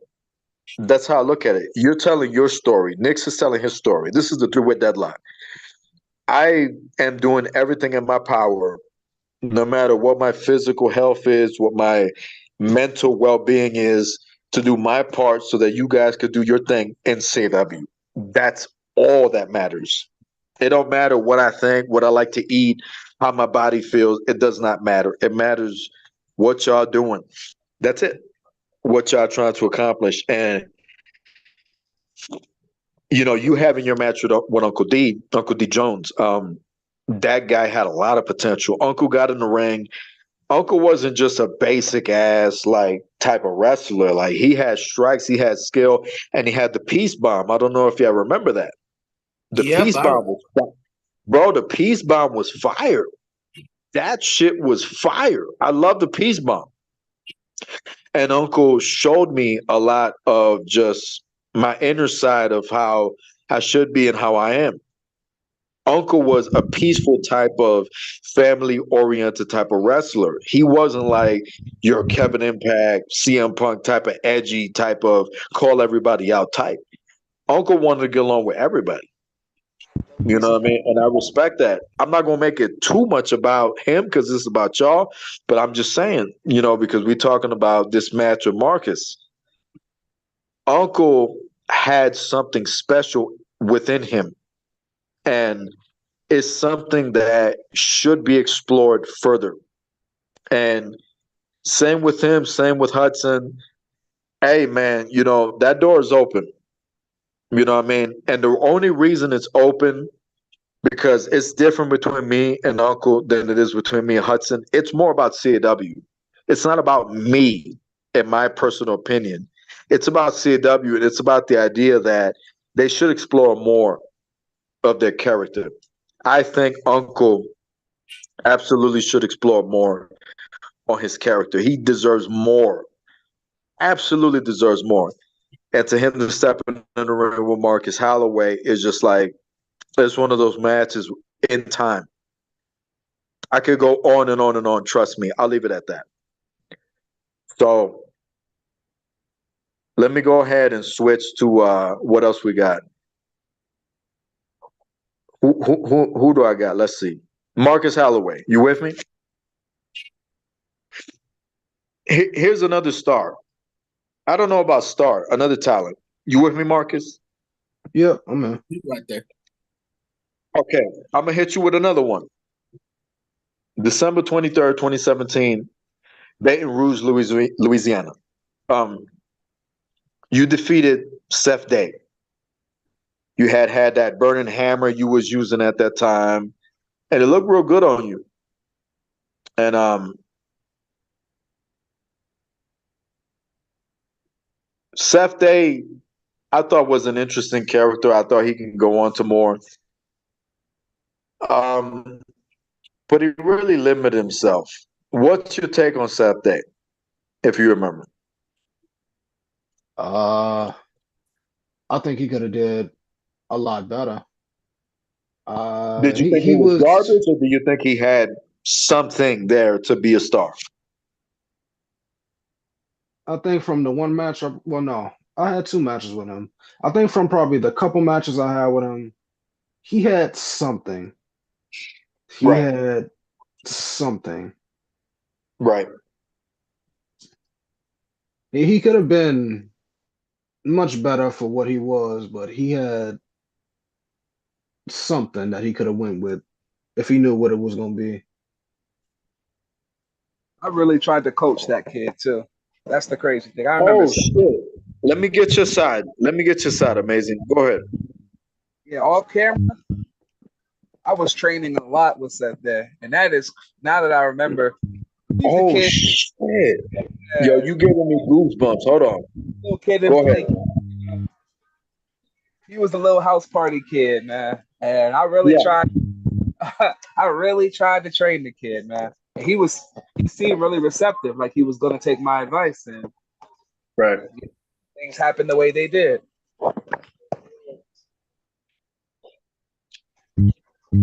And that is crazy that you brought him up because I just remembered that. I like how he had like his glow in the dark type shit. Yeah, that was You the know, I never seen nothing like that ever. right. Somebody having a character where like it's like they had the whole glow in the dark thing. He broke through with that. And I feel like he could have did more with it, but to be honest with you, I don't even remember what the communication between me and him was when it broke down. I I don't don't even. remember. I remember. I remember what Oh, happened. go ahead, Marcus, put it out there. I can't remember if it was it. I don't remember what type of match it was, but I remember it was a match, and supposedly he had lost, and he was the one that was recording. Oh And since God. he had lost, and he was the one recording, he didn't submit the match to you. Yeah, Oh, that's true. And it just so happened that you had to get the match from somebody else. And I Right. remember you going off on commentary that night I was in his pissed. match. You were pissed. I remember I you was going off upset. in that match. he was. I And Oh, was I livid. think probably like right after he lost that match, yeah, you fired him. Yeah, I did. Fired him live on the That's show. true. That's true. That's a fact. actually didn't know that. That's crazy. Yeah, no, that what Marcus is saying is true. Damn. After his match, we had a match, and he was supposed to submit it. This is off character, but yeah, we had a match.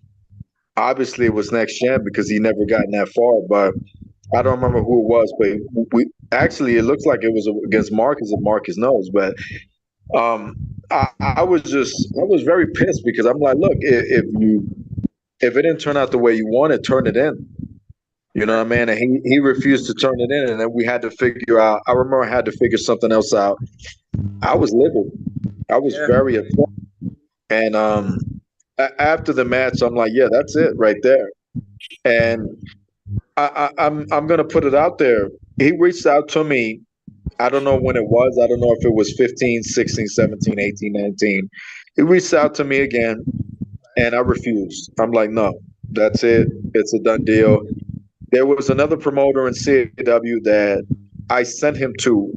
And the reason I did that is because I'm like, look, I'm not putting this dude on my show, but he can go here and wrestle and horn his craft, if you will. But the problem is communications broke down and it hurts, but unfortunately, not all the promotions in CAW are looking out for the best interest of what CAW should be. They're looking out for the best interest of what should be, you know, better for them. And I don't work that way. Yeah. I don't think, oh, what's best for Kevin Impact or J Kid? I think, listen, you have a responsibility. You have to be mature enough to respect CAW and understand that if you don't like Knicks, You have to push him and give him opportunity to be a world champion, even if you don't like him, because it's about CAW. It's not about you. Maybe you might have an impact, but at the same time, you can't just take advantage of your position. You can't do that because that's everything that people have accused me of controlling and all this other shit. You know what I mean? I've never been that way. I understand people feel I've been that way because they just refuse to just accept their flaws, but it's never been that way with me. I'm not perfect. I've made mistakes, but it's just never been that way with that. Moving on, Seth Day is just a fucking, excuse my language, I'm sorry, YouTube. He was a talented guy that should have been a guy in JTV. He could have. He really, really could have, but he quit. He didn't quit. He just got himself in trouble. He didn't win a match, and like Marcus said, it just became a situation where it's like, that's it. And it hurts me because I love this industry. Seth Day, I almost feel like I need to bring him back. I'm not gonna lie. Seth Day, I'm not gonna lie. I'm thinking right now I need to give him a second opportunity. I'm not gonna lie. But that situation was just really childish, was really ignorant for you to just lose a match and just not turn your stuff in. You don't do that. With me, you don't do that. Maybe in other promotions where a lot of other promoters are not respected, you do that. Not with me. Not with me. When it comes to this industry, you have to respect it. If I'm gonna put myself, under the belt, you got to be willing to do the same thing. You know what I mean? So I'll leave it at that and I'll move on. Okay. Let's see what else we got. Jaden Nix, where you at? Right here. I want to bring up a name. I'm gonna be honest with you, and this is my controlling, selfish, arrogant side that's bringing this up. I don't want to bring this name up, but I have to. Slade. Okay. Oh. Slade, you lost a match to him on the same day, December 23rd, 2017. Baton Rouge, Louisiana, 20 Next Gen 18. The only reason he was able to beat you is because he used the same philosophy that you used against Shendon. Submission. Now, Slade had been the first really undefeated guy in JTV. Trust me, this is me being toxic. I hate bringing them up, but I have to. He was able to get the job done with you via submission, whatever. And when I went down, him taking the easy way out, whatever, and beating you by submission on the 23rd of December 2017, Baton Rouge. Again, this is the same date we're talking about where Marcus defeated Seth Day, but things didn't go your way. Slade took the easy way out to beat you by submission. If you want to say something on that, I'm listening. And what is your take on Slade as a talent? Go ahead. Slade as a talent was probably one of the most, if not one of the best strikers in the game in terms of well known as a submission. You think so? But I have been respectfully nice about the guy. I have a lot more to say. I have a lot more to say about the man. Trash. All right, Marcus. All right. He's entitled to his opinion. Go ahead. So, me, I mean, of course, I didn't feel all that well about the match because I can say I had Slade. I had that man sweating. I'm talking about he couldn't put me away. He tried everything in the book to put me away, but it wasn't working. He tried pinning me. That didn't work. And a few times I kept on wiggling out of his submission. So it's like, I got caught. at the wrong time and I got tapped out. Did I feel pissed off about the match? Yeah, because it happens. You don't like being tapped out. And then after that, I mean, my opinion about Slade is like he was good first time, very good first time. Marcus say he was trash, but he was good first time. Right. The fact that he up and quit. Man, He did he quit? I know did he quit? Yeah, he did. Marcus, did he quit? He quit, right? He quit. He quit, He bro. quit. And for the record, that was your first main event in JTV. So Yes. it's credited to you. I feel like I was pissed off about the match, but I can't be mad. Right. But what pissed me off the most is when I never got a chance to get my revenge on the guy because he quit. You're in the heights of your life. You lose one match and you quit. Like, make it make sense. You beat me. You beat me, but didn't even give me a chance to come back. Because I was talking mad shit about Slade to Marcus and Hudson and Mr. Amazing about how shit. and What'd you say? Hmm? What'd you say? I said that's all you ever do is talk shit. Of course. I can't help that.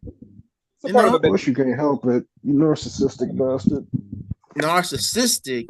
Hey, if I'm narcissistic, then Mr. Amazing's the devil. But okay. What? You heard me. I'm gonna call shut down. You said Shinden. No, don't say Shinden. Don't say Shinden in front of this man. We gonna get to that later on during the show, but we're done. We on Slade. But Slade is like when he quit, it really irritated me a lot because like I'm sorry, excuse my language. You be ass nigga. Went and man, if you don't say the word, okay, fine. You bitch ass nigga left JTV before I had a chance. No. Say it with your chest. Say it like you mean it. Say it with your Hold chest. on, Marcus. Hold on, man. They're gonna take us. Hold on now. They're gonna take us off the air, man. Hey, YouTube, I dare you to throw us off the air. Listen, let me tell you this right now. Right now, these guys coming after us because we're using derogatory language and a bunch of the really sensitive shit. You know what I mean? But this is me, bro. I am not made for YouTube. I don't think you guys are neither. Am I right? Are you guys edgy? And that's the shit that's going on. These guys are very, very sensitive. Listen, let me put this out there and pass the mic back to Nix. Y'all need to stop being so goddamn sensitive. All right? We are grown ass people. YouTube should be open to the idea that anyone should say whatever they want, even if it's offensive. Stop doing that corny ass, lazy ass, sensitive ass shit. We are adults. If you can't take an insult, stay off the internet. For real, bro. Stay off the internet if you can't take an insult. I'm sorry, Nix. Go ahead. Here's the mic. But it just bothers me. Go ahead, Nix. All right, so for the record, YouTube, don't cancel me now, YouTube. But this bitch ass nigga Slade had the audacity I'm gonna cut Nix off again, and I'm gonna tell you this, Marcus. I need to get on Nix about that language. We cannot have that on the channel. They will take our hours away. Marcus, we gotta be mature, bro. Nix, here's the mic. Here's the mic, Nix. So here's the mic. Thank you. So he had the audacity to quit, and I have talked a hell of a lot of crap about this man, me getting my revenge, and he quits. He loses, then he quits. Right. Do you know how bad that hurt me? That hurted me a lot because I felt like I lost for no reason. I lost for no reason. That hurt because this man quit. I'm like, you was a force to be with, or you was a force to be reckoned with, and you quit. That's like Shendon before I came along, having an undefeated streak, and he loses to Funk Man, he quits. Do you know how pissed off most people that he beat would be? Very. Now that you mention that, when I first came back in that battle royal, I think that was the nigga that eliminated me. Damn. And I never got my revenge. So you see, nobody got their revenge in that match because that man went on the whole thing. Mega Rush 100, man won that entire battle royal. So of course, my thoughts about Slade is just, I'm glad he's gone. He's garbage. Like he was a fucking idiot. I agree. So if I was Kevin Impact for a day, and I was over here thinking about getting this man back in the JTV, I would be like, I must be drunk. No way. Hell no. Way.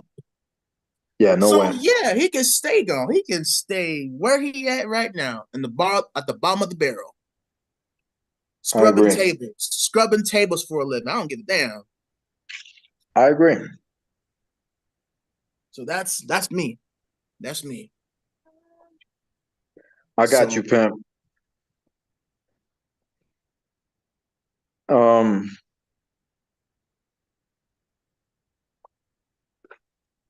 Where do we go next? I have a question for Marcus, though. Yeah. You have questions, and I just may have answers. Good. I'm glad. I know we going through the timeline and everything. And just a lot of time we brought up Troy Jackson. I'm going to that. Go ahead. I truly want to know, deep in your soul, I want to explore the mind of Marcus Holloway for my own self, because for my own information. How did you truly feel when you lost? How did I feel? Oh, hold on. Cut. How did I feel? Hold up. Cut. We're going to get to that now. That was my next question. Question 14. Mm-hmm. So, next gen 20th, March 17th, 2018, Marcus loses the title, the television title, to Troy Jackson after Marcus being champion for 104 days as television champion. Now is when you get to talk about it, Marcus. Here's the mic. This is what I've been waiting for a long time. You know, me too. You know, I'm glad. I'm so glad that match technically didn't air on TV from how short it was. I'm so glad that was a dark match that happened in, because that match was garbage, incredibly garbage. Because what happened to me in that match, I didn't deserve that, not one bit, not one bit. Put it out there. What did I ever do in this world to deserve an empty-headed, fucking dumb fuck like Troy Jackson to go out on national television and go into business for himself?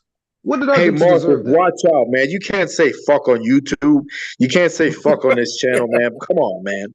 Fuck. Black on black crime. What did I ever do to deserve that from that man?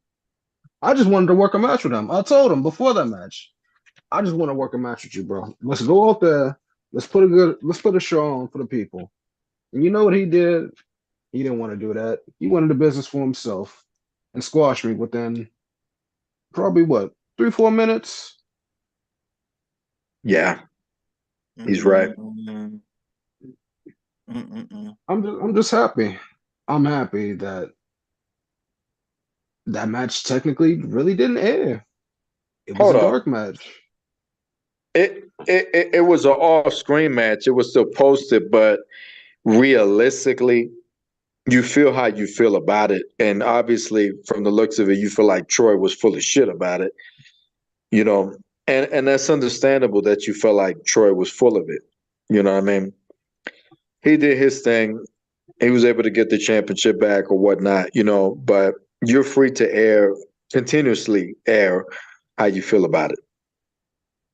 I surely will, because boy, ugh, I got another match for you. I don't think you got to say too much. Let me throw another date at you because that's not really important. All respect to Troy Jackson. But let me hit you with this. March 31st, 2018. We're going on the Japan tour, the second one, and I think it was the second one. And you was able to put together a really fun, entertaining, off the production truck match type with New Jack.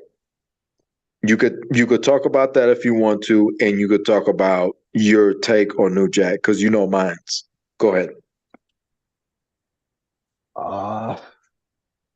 That match, as much as I loved it, that's probably one of my favorite matches that I've ever done, right? But that match came like right after I lost the title to Troy. Right. And the only thing I had on my mind was anger and destruction. Revenge, if anything. Yeah, I get that. Definitely. So I spared no mercy against New Jack. As tough as that man is, I spared no mercy. Like I started attacking that man way before he could even finish his entrance because of how pissed off I was. And then we went up the stage. I think I power drived him. Actually, no. Before we even went up the stage, I did an outside power driver to him through a table. and then we went up the stage. I think he suplexed me into some thumbtacks. Went backstage, and it started getting real stiff from there. Started slamming each other on the concrete. Probably almost went into one of the offices backstage. And then it got to the point where I climbed up the production truck. As crazy as that man is, he followed me up there, and I believe I choke slammed him, or I threw him off completely. Right. Somehow that man managed to get up. He managed to get up, but I knocked him right back down the moment he did. Listen, that was tough. That was one tough son of a bitch, and you know it. Yeah. Yeah.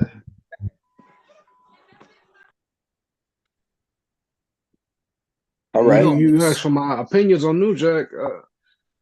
Growing up, Let's just be real, both of us. Marcus, both being of us. real, You being know, real, I never really knew who New Jack was growing up. Never learned about New Jack through WWE or anything. I think probably when I came to JTV and started spending my time around y'all, that's when I really learned about New Jack.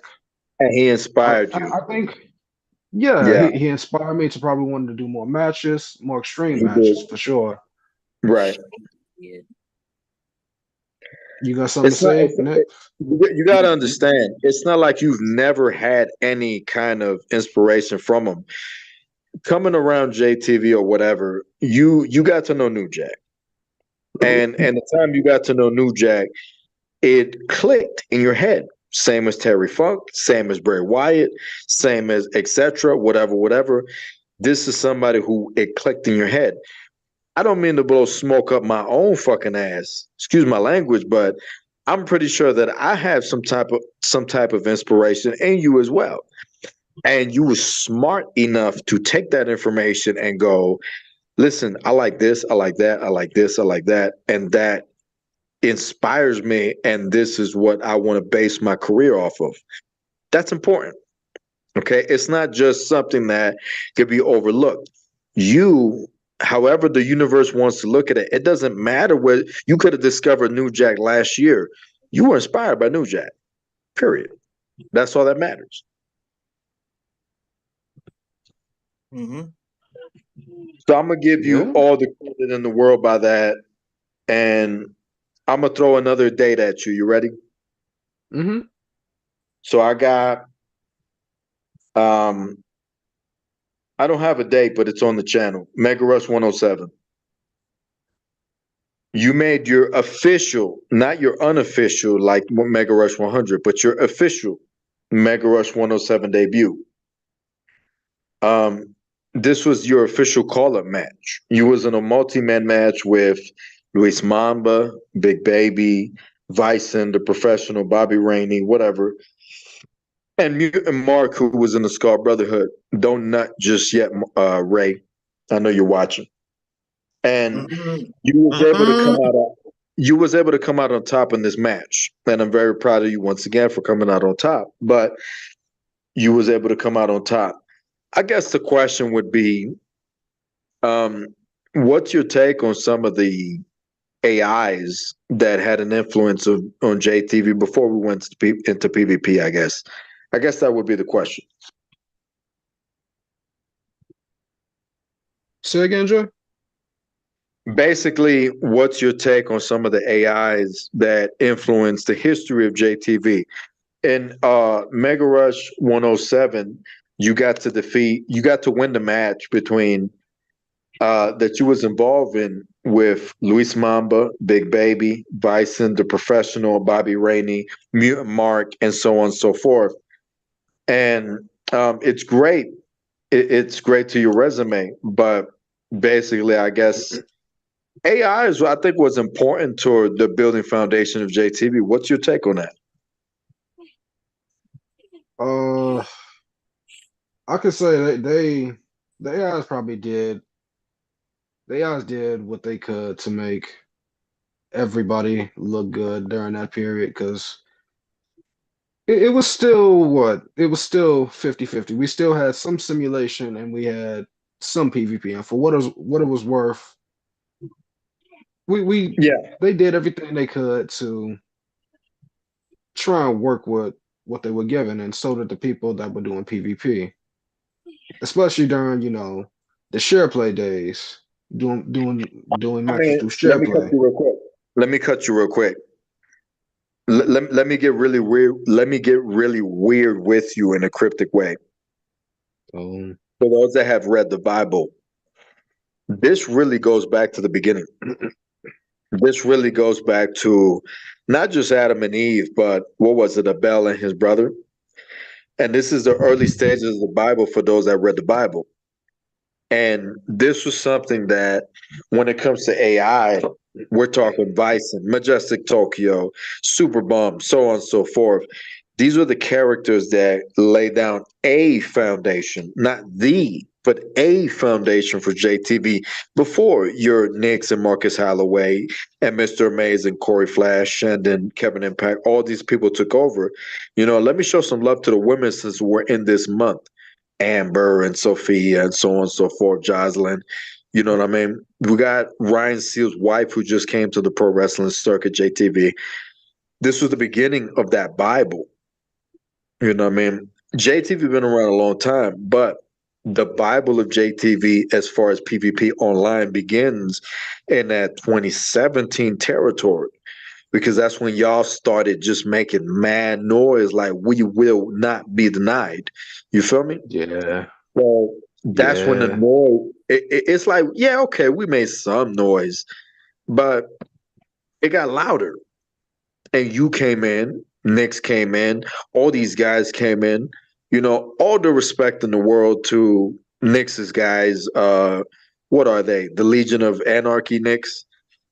Yep. Listen, in all the respect in the world, I feel like these guys have the potential to be huge if they want that. If they don't want that, then they're just going to be forgotten in time. There's so many people. This is about wrestling. This is about time. This is about history. This is not about my opinion or who I like or don't like. You know what I mean? This is about time.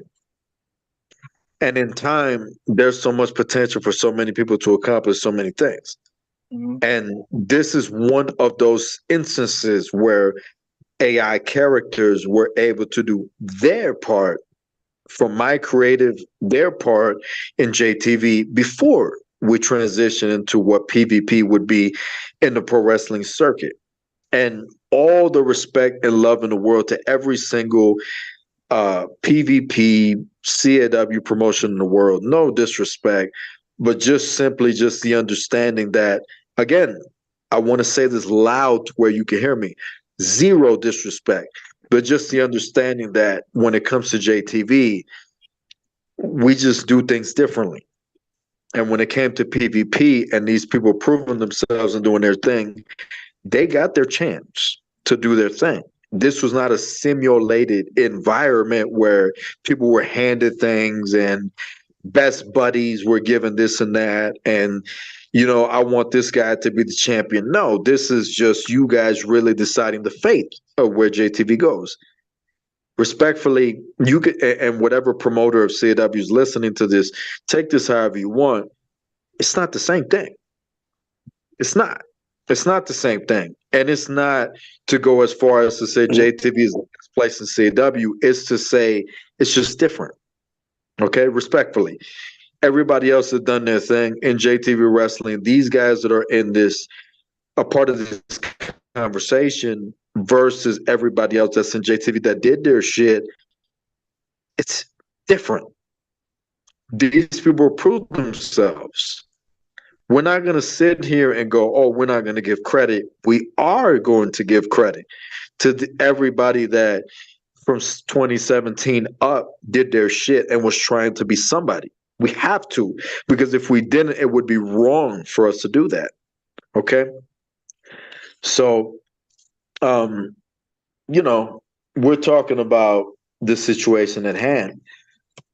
In my opinion, and these guys in the conversation can say whatever they want. Mike is open. Mike is live.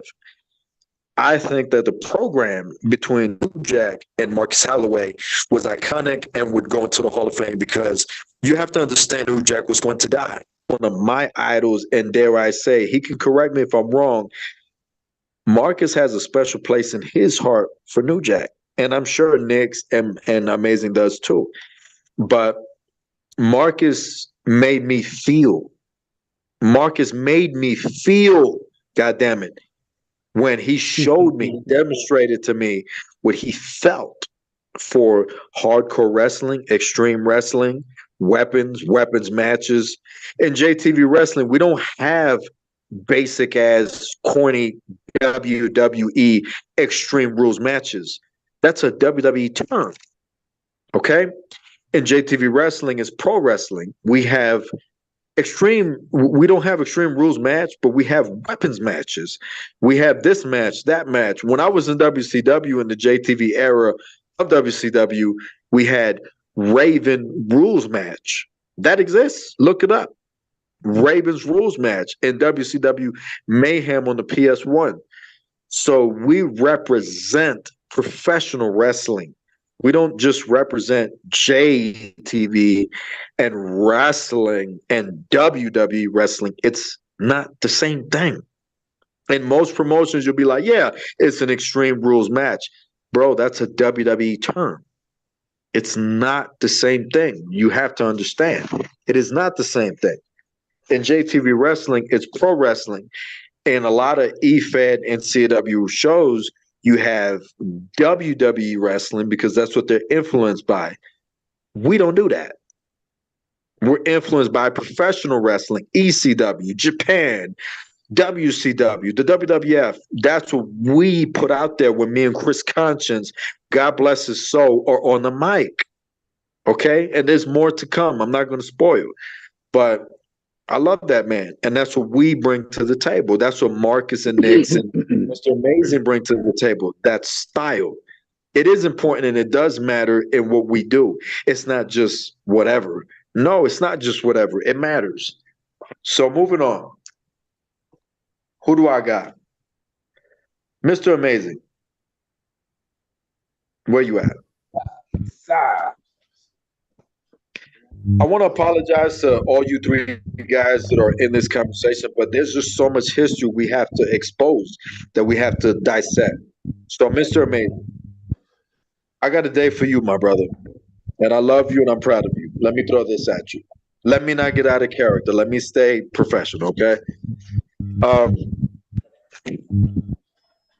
August 25th, 2018. You had an opportunity to work the corpse at JTV New Dawn, and you was able to defeat him during the process of Project Crip. You had your Jody Kid, aka what was it, Damian Cross. You had Damian Cross, you had Ray Everett, you had the Skull Brotherhood shit going on. They were tormenting you. I mean, I remember you fighting these guys barefooted backstage, fighting for your life. Okay.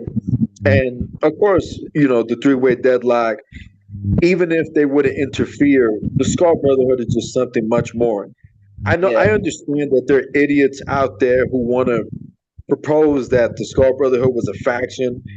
Well, the Skull Brotherhood was never a faction. Okay, that was an Illuminati organization that works within JTB. They have so much power that we can't even stop. Kevin Impact, J Kidd himself cannot stop the Skull Brotherhood because it's kind of like the Ouroboros in Resident Evil. You can't kill it. Right. So we're talking about that situation. I guess whatever you want to say, really, between the corpse and the Skull Brotherhood situation and the what's the word? Uh, how would the government describe it? Um, I guess it's one of those fires that is just they don't want people to know about. And the Skull Brotherhood was something that emerged, and it was something that interfered with your career, Mr. Amazing. You had your thing with the corpse. You was able to defeat him. What's your take on the Skull Brotherhood and all that stuff that went on, and your history with fighting for your life with the Skull Brotherhood? Hit me with that.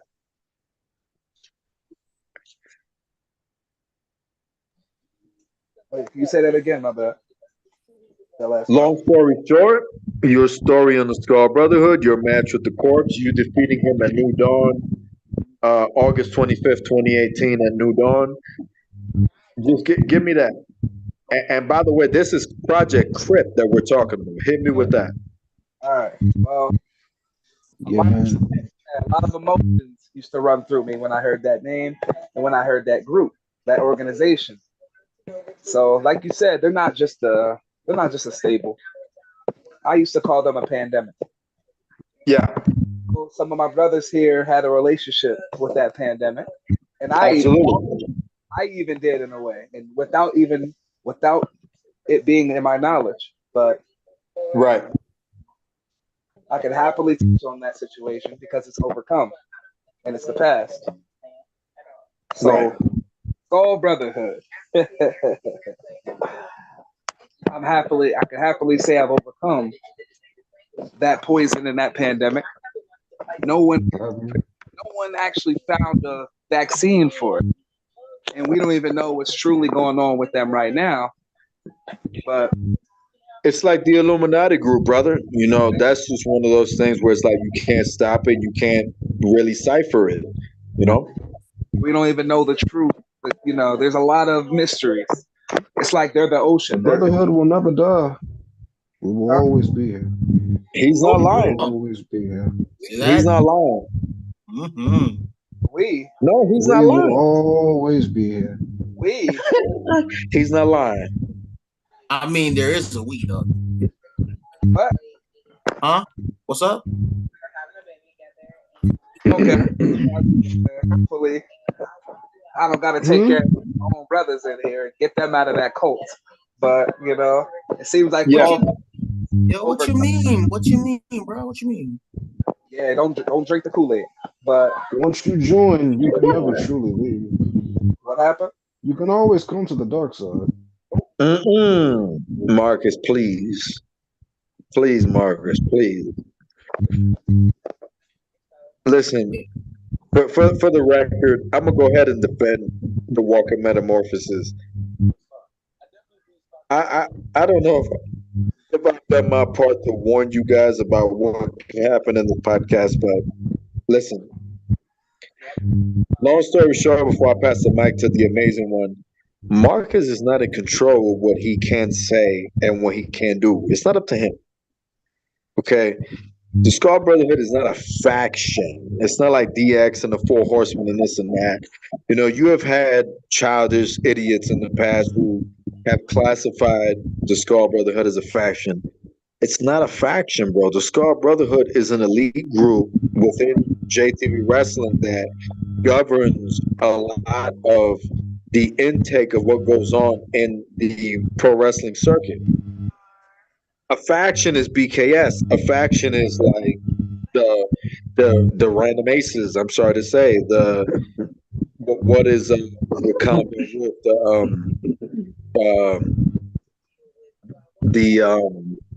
the Iron Misfits. You know what I mean? The Brothers in Arms, the Three-Way Deadlock. Those are factions. The Scar Brotherhood is not a faction, bro. The Scar Brotherhood is like a government within our JTV government. We don't know what they might do. It is the equivalent of that of the Court of Owls in Gotham. If you don't know what Gotham is, then your opinion doesn't matter. You're not entitled to talk. You should know what Gotham is and the history of Gotham City, my brothers. Okay, the Court of Owls is probably close, not even close, but kind of close to what the Court of Owls, what the Skull Brotherhood is. The Court of Owls. They are the Court of Owls version of JTV Wrestling. Amazing. Here's the mic. Continue. Sorry to cut you off. You're good, brother. So yeah, like I was saying, it's a crazy thing, the Skull Brotherhood, and even thinking about back in my old career, back in my old excuse me. They target you like a mother effer. They came at you, and you was somehow able to survive. I guess it's a testament to the ability that you have as Mr. Amazing. But they came at you hard. They was trying to end your career. I got a T-shirt for you. It has a skull on it. You just wanted that other side. We just wanted to see the other new one. Chill out. We'll get back to you. Let Mr. Amazing do it. Chill out. I feel like I want to ask Marcus something. It's too much. So I have to pass it back to Amazing. Go ahead, Amazing. Yeah, like I was saying, even back when my first run in JTV, I had that sickness creep up on me.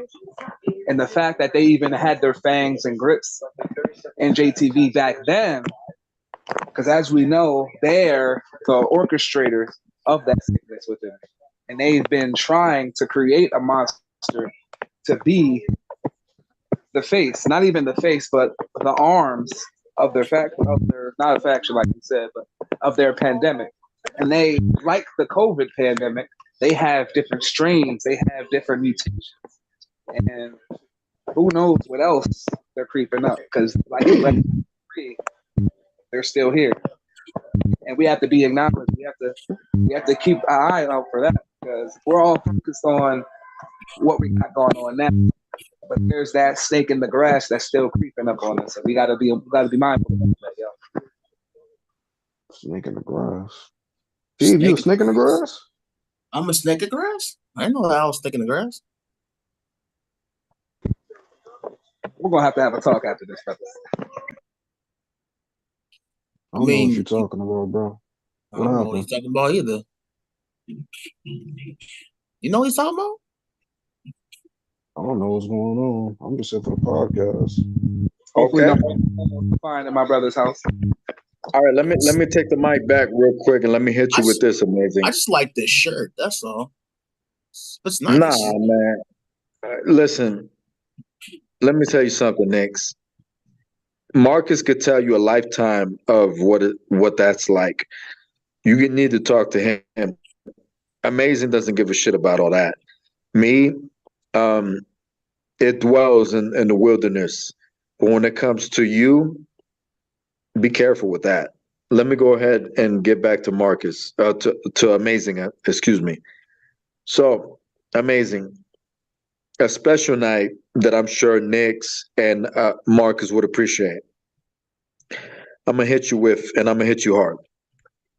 January 26, 2019, we was able to put together a really special event, and we was able to put together an event that Shandon and some others are clamoring for. They want a second portion, and that is the Stan Lee's Last Comic.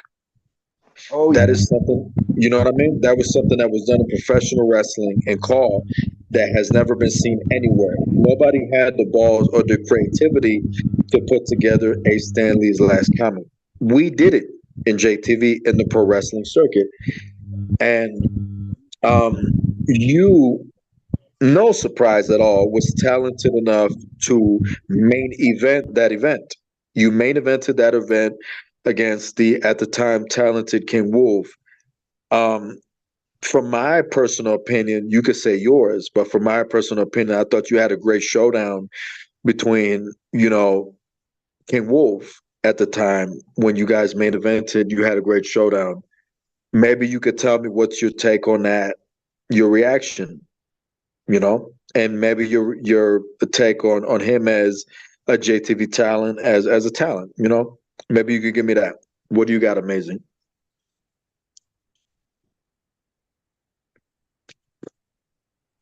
One second. If I would do this real quick.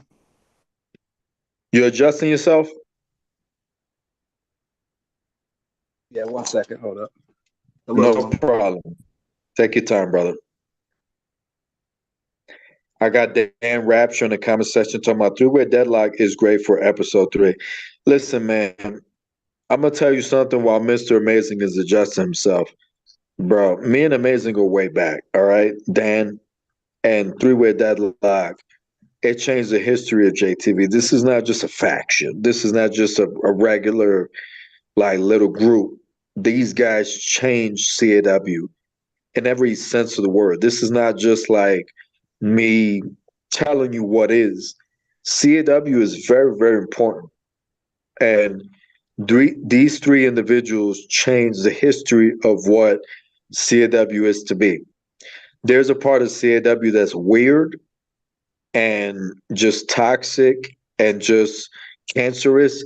And then there's a part of CAW that has a lot of history to it. And these guys are it. These guys are absolutely historic in CAW. Okay. You back, Amazing? Yeah, I'm back. You back? Yeah? Yep. I was saying. All right. Tell me a little bit about your take on King Wolf and JTV as a talent and just your participation in the Stan Lee's Last Comic. Okay. Well, first things first, I definitely want to say rest in peace to the GOAT. He was definitely Yeah. I agree. We definitely have to do that show again. And Okay. I gotta say, I got nothing bad to say about Wolf in the ring. Right. In the ring talent, and I actually would put that match in one of my top 5 favorite matches. And that was it definitely could have went either way. And that absorbing, I had to absorb that dub. But you came out on top. You came out on top, pimp. You was the champ. Yeah. So yeah. He was Thanos, right? He was Thanos. Yeah. So that was a fight, and it definitely could have went either way. And I think if I remember, you was told, right? Huh? You was told. Oh no, I was absorbing man. No, I remember you was told. Nah, I wasn't told that. I wasn't told. Really? I was absorbing man. Remember, he was absorbing, man. He was definitely absorbing. Wasn't he? Yeah. Well, he opened up a can of whoop ass on King Wolf, and here's the mic. Them super kicks with no boots on felt real good. You know, the bottom of my, you know, you had the whole prisoner outfit on. I remember. Yeah. Chains around my arms. I love that. Yeah, that man went heel for one night only. Yeah. Who the hell?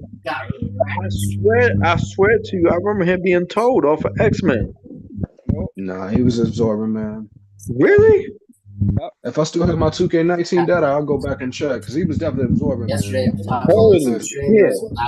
black BMW van. They try to I steal was not. his license plates.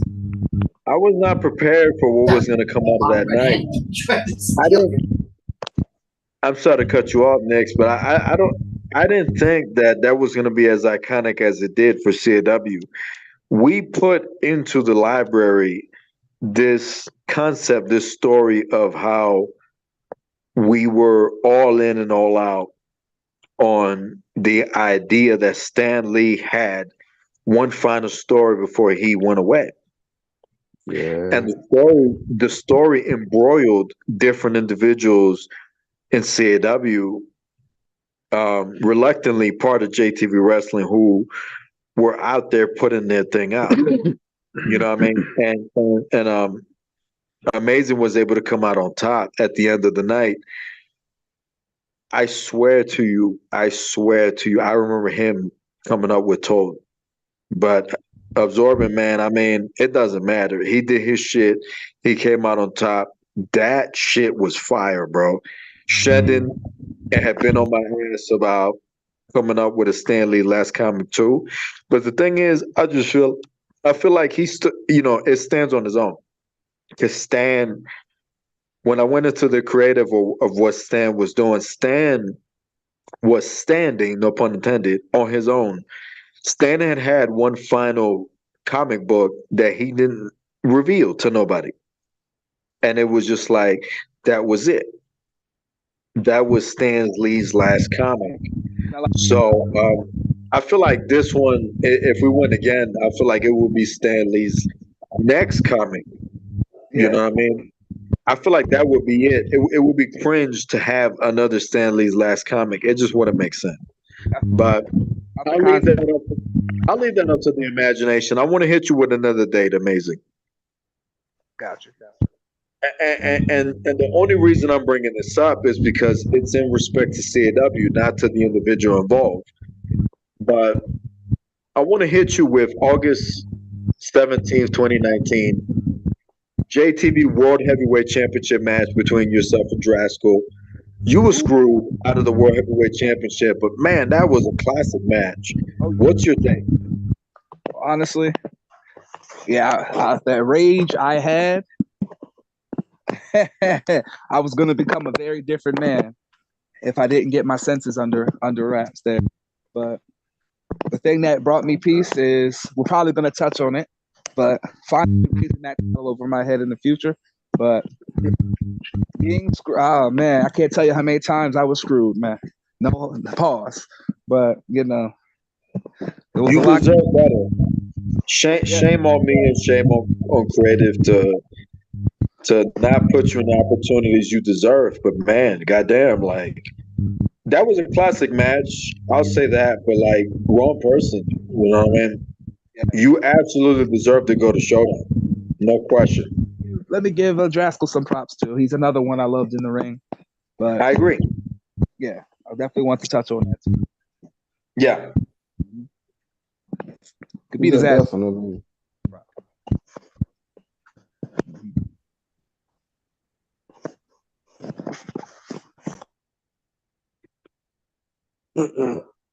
All right. So let me hit you. Let me just congratulate you, I guess. Amazing on you got an opportunity to stand out. I'm not gonna sit here and act and be fake and not act like Amazing and Nix and a bunch of other people didn't do their part for JTV Films. But you was able to get a mainstream role in Road Rash, JTV Films, Streets of Rage. You know what I mean? Is it possible that it meant something to you to be a part of these JTV films? Streets of Rage and Road Rash? Anything? Oh, those roles meant the world to me, man. That was actually, I have a lot of family that support me, right?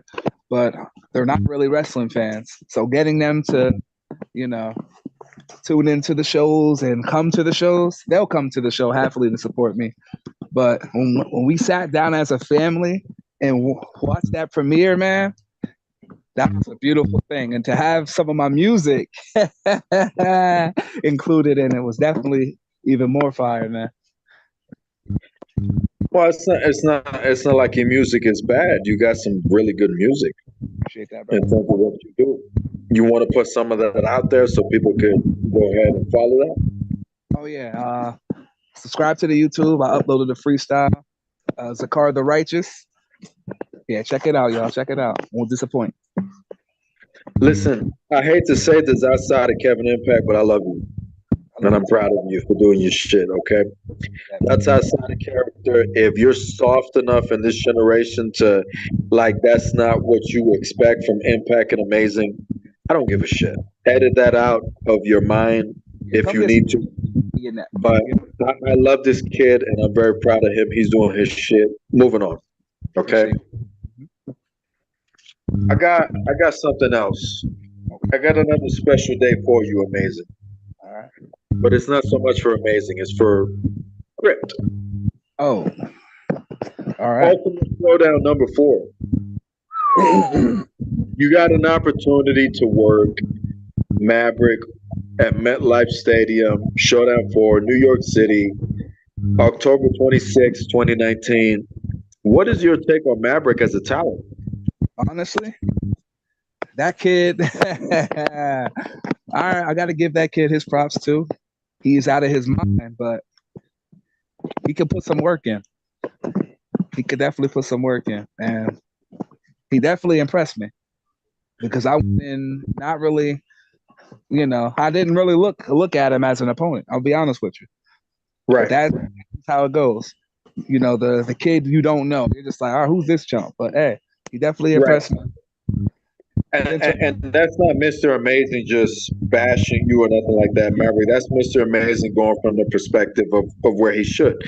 At that point in time, Mavericks, even to this day, Maverick still has a lot to prove.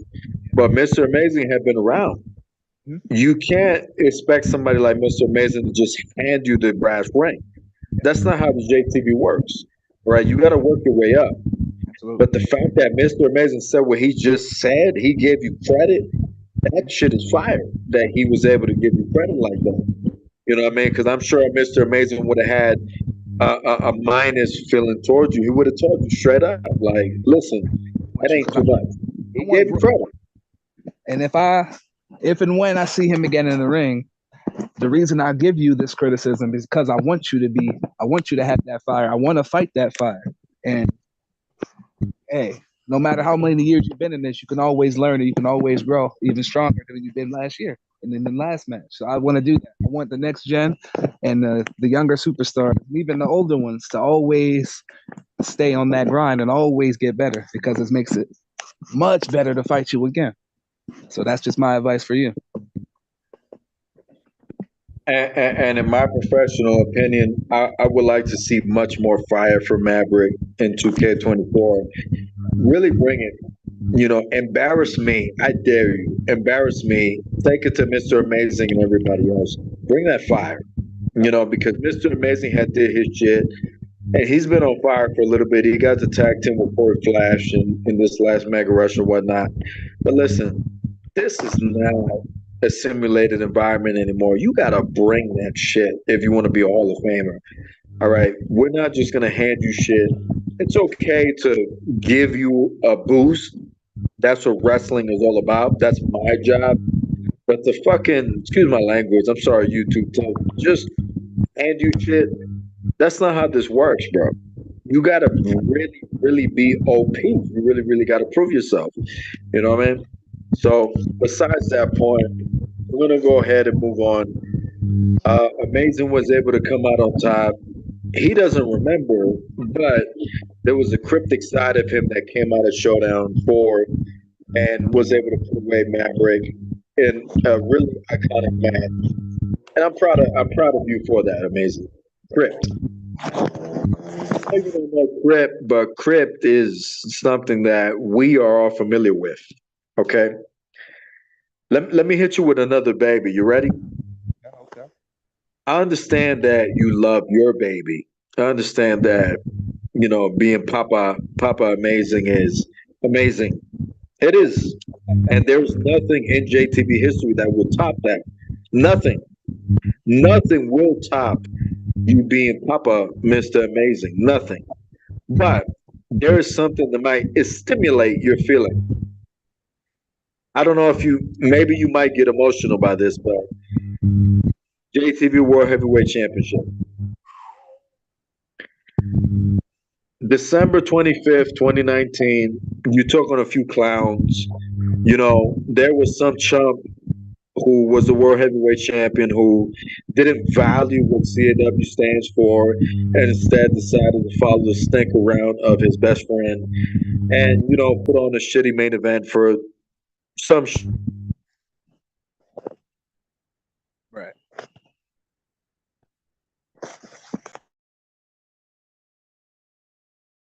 Hello?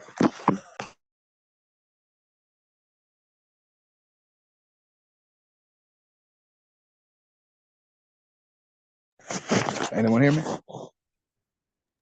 Yeah, I can Yeah, hear you. I'm listening. Oh. What happened to Impact? I believe he's still there. We got a little bit of lag. Amazing, you with me? Yeah, I'm here.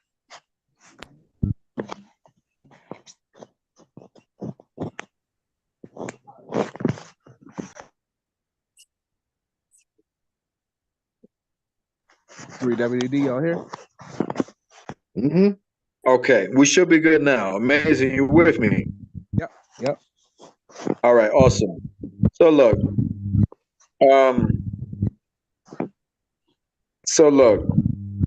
you got an opportunity to become the JTV World Heavyweight Champion. We got Snow Showdown December 25th, 2019. You were given the glory that you've been owed to become the World Heavyweight Champion. You dominated the Freak Show at the time, and you became the world's heavyweight champion for the benefit and the sake of the promotion of JTV Wrestling. You know, we've said what we said about the ex-world heavyweight champion who didn't give a shit, didn't value what the World Heavyweight Championship was. You did that. You took the World Heavyweight Championship and you reestablished that, like, look, this shit actually matters. This is not just an E-Fed or whatever, some show that you could just, you know, side with your buddy and be side to side with your buddy and follow your butt buddy in CW and just whatever. This shit actually matters. It's important. It's not just a show. Yep. You reestablished that the World Heavyweight Championship of JTV meant not just because it's JTV, just because of the fact that CAW is important in what we do. You know, we've already time and time again in previous podcasts have established and previous shows have reestablished that, of course, there's individuals in CAW who are just weird and cancerous and on some bullshit that they just don't respect the intellect of what CAW is. You do. You do. You understand and respect the history of CAW with JTV Pro Wrestling being in CAW. And when you became the World Heavyweight Champion, I was asking for a verification. You can't set it to my number. No, I cannot. you with me, Amazing? Yep, I'm listening. You've reestablished what it is to be the World Heavyweight Champion in CAW / JTV Wrestling. What did it mean to you to become, finally, after all these years of busting your ass in JTV on and off, the World Heavyweight Champion? Well, it definitely.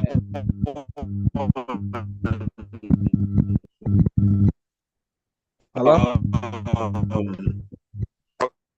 October 26, 20. No, excuse me.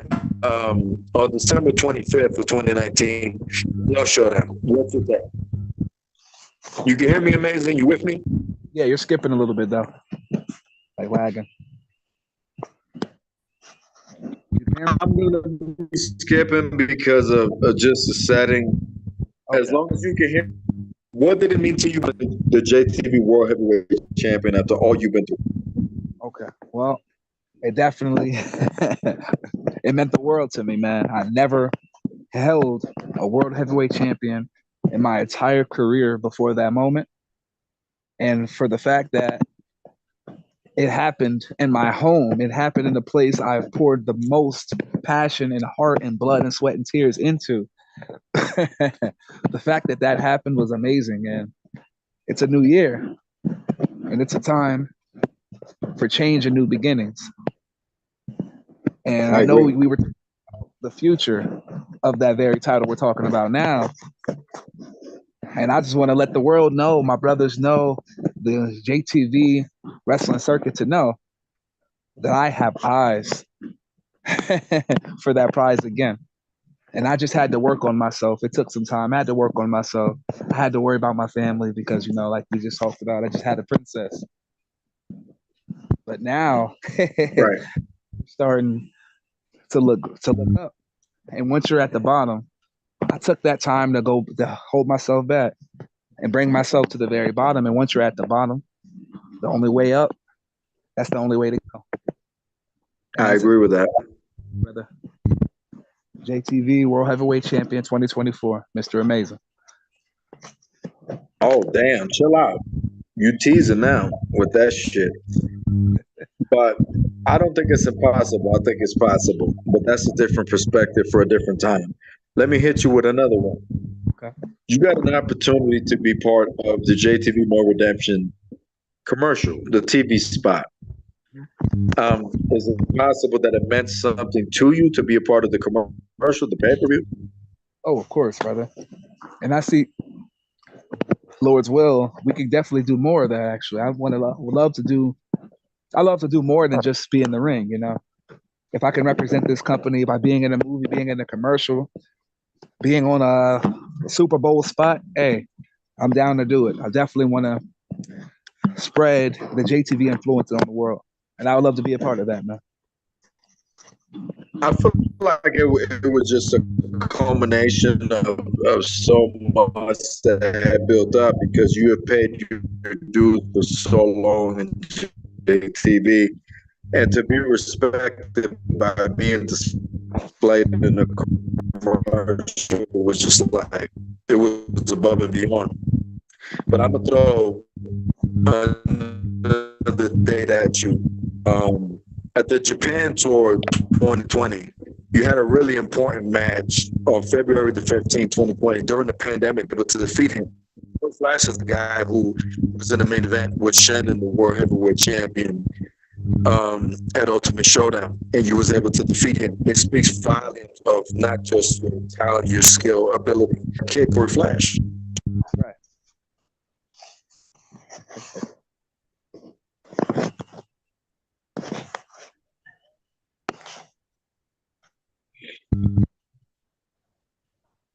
Still there, brother? Yeah, you with me? Let me hit you with that again. So February 15, 2020, you was able to defeat Corey Flash at the Japan Tour. What is your retake? Because I think you alluded to it earlier. What is your retake on All-Star Kid Corey Flash in terms of not just you beating him, but him as a talent as a whole? Corey. Listen up, Corey. You're definitely a great talent, and I will never take that away from you. Like I said, I looked up to you since day one, and there's still a lot of respect your way. And it was definitely an honor to not only face you in a nice, beautiful arena in Japan, but to whoop that ass, man.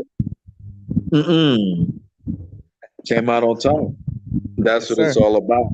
But respect is important within the pro wrestling circuit. Nick, where you at? Let me get to Nick.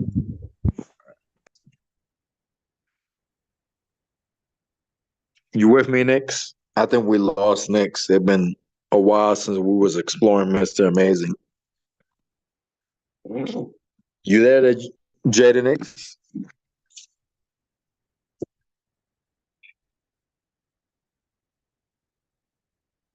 Jada Nix, are you in the building? Yes, I am. Give me 1 second. I'm having a phone call real quick. Be right there. Okay, well, that looks like it's going to take a little bit. No, So that's I might a have bill. to- That's a bill I have to pay. I want to talk to you about a match. Give me 2 minutes. All right, so 2 minutes to Jada Nix while he gets himself together.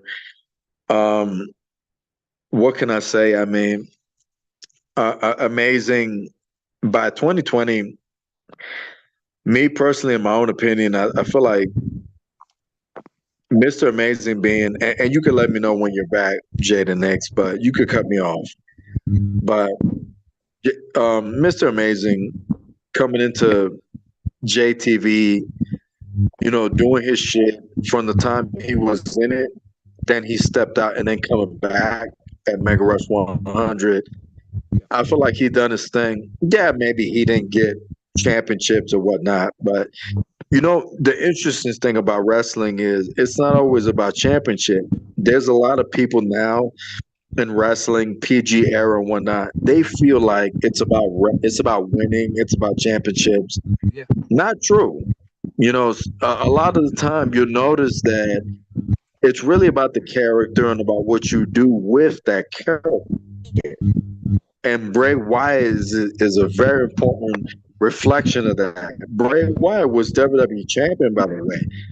And this is going to be me being argumentative, and you can argue against me. I don't think Bray Wyatt hit us in a way where it was about the WWE championship. Bray Wyatt's character was more important than his WWE championship run. Did he deserve better? You're damn right he did. You're damn right he did. He deserved to retire Undertaker and beat Roman and beat Seth and beat all these 3 out of 10 generic characters that are below him. But at the same time, Bray had a fantastic character. And sometimes your character stands out above all else. And that's how I feel about Funkman. Mr. Amazing is a character that stood above all else. Mr. Amazing had done his thing for a little bit. We talked about his repertoire, his arsenal of moves and talent. You know what? And being able to come out on top at Ultimate Showdown 4, beating Maverick and everything else that came above with that, including JTV Film success, which he earned. This was not handed to him. Okay, if Mr. Amazing is co-starring alongside with me in Streets of Rage, and he is a huge star in Road Rash, this is not just an offer. This is us reminding you how amazing Mr. Amazing really is. So it was a major deal. So he's done his shit for the longest time. Landing a JTV No Redemption TV spot, commercial spot is huge. Not anyone, just anyone gets to land a No Redemption commercial spot. You got to build yourself up to that type of shit. And Mr. Amazing was able to get in there. And I thought his commercial was fire because it was just like he was looking out the window, and it was one of those things where it's like he stood out, you hear him talking, and it was unique. This is not your average pay-per-view type of premium event type of commercial. This guy stood out, and he earned it. It wasn't one of those things where it was like handed to him. So I feel like he did his part up to that point and working forward up to the No Redemption. So let me quick pose. Nix, are you with me?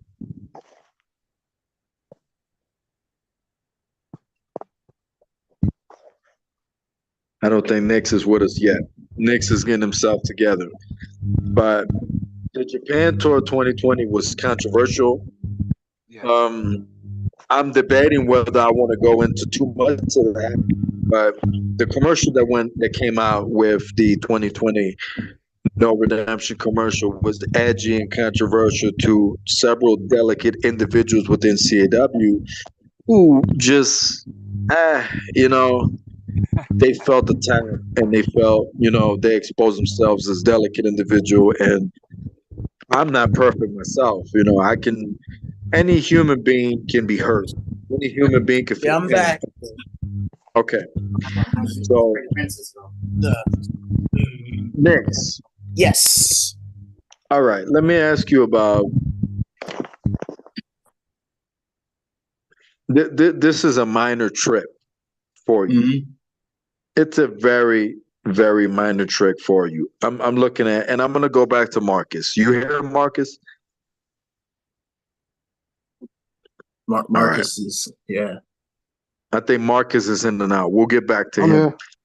Oh, Okay, Marcus is here. I'm gonna get to you momentarily, but I guess I'll just get your perspective next. Okay. yeah. Next Gen 35 was very important, and it was um, April the 26th of 2020, the pandemic. I remember it because I remember you just walked out like nothing. It was just like, oh shit, Jaden Nix is back. You returned back to JTV Wrestling, and you was able to defeat D-Pad at the time. You know, and D-Pad is not very important, but you are. You was able to defeat him in that match that night on that episode, and you came back to JTV. And the story of that night is so much because you and I had our falling out, which we don't necessarily need to talk about. But man, you don't just get to walk back into JTV. You did it. You got to walk back. You got to be man enough, mature enough to hit me up, talk to me, and make your peace and say, listen, I'm coming back. And Nix told me straight up that he's coming back. It isn't up to me or anything. It's man up. This is man to man talking. I'm coming back. And it's not up to you and it's not up to your opinion. This is about CW. If you, Kevin Impact, J Kid, if you respect what we stand for, you would allow me to get back and do what we do. Okay? Whatever. Maybe Nix had a different opinion back then, but he was able to be man enough to grow out of it and go, listen, I'm going to get back and I'm going to do my shit. Okay. And I'm letting you know. This is not me asking you for permission. This is me letting you know I'm coming back. And I said, well, I can't do anything about it because if you feel that strong about it, you're coming back. Nix came back. He walked into Next Gen and Nix set himself in a way where it's like, look, I'm not going to fucking, excuse my language, I'm not going to just be mid-carded or whatever. I'm going to be the best of the best. He came back, he beat D-Pad, whoever that is, and was able to come up on top. And it mattered. Okay? Y'all still with me? I'm still with you. Yep, we're here. So it became a situation where not only the reason it was so important with Nix is because me and Nix had a falling out. And for those that know their history, you would understand that it was a little, it teased on the personal lines with myself and the Notorious One. You know what I mean? But as time went on, Nix had convinced me that he was a legend, so to speak. He's building a iconic legacy. All right. This man went on to defeat this man. What's your take? You still with me, Nix? What is your take? What is your take on just you being able to come back to JTV and being able to do what you're good at? Hit me with that. Hit you with that.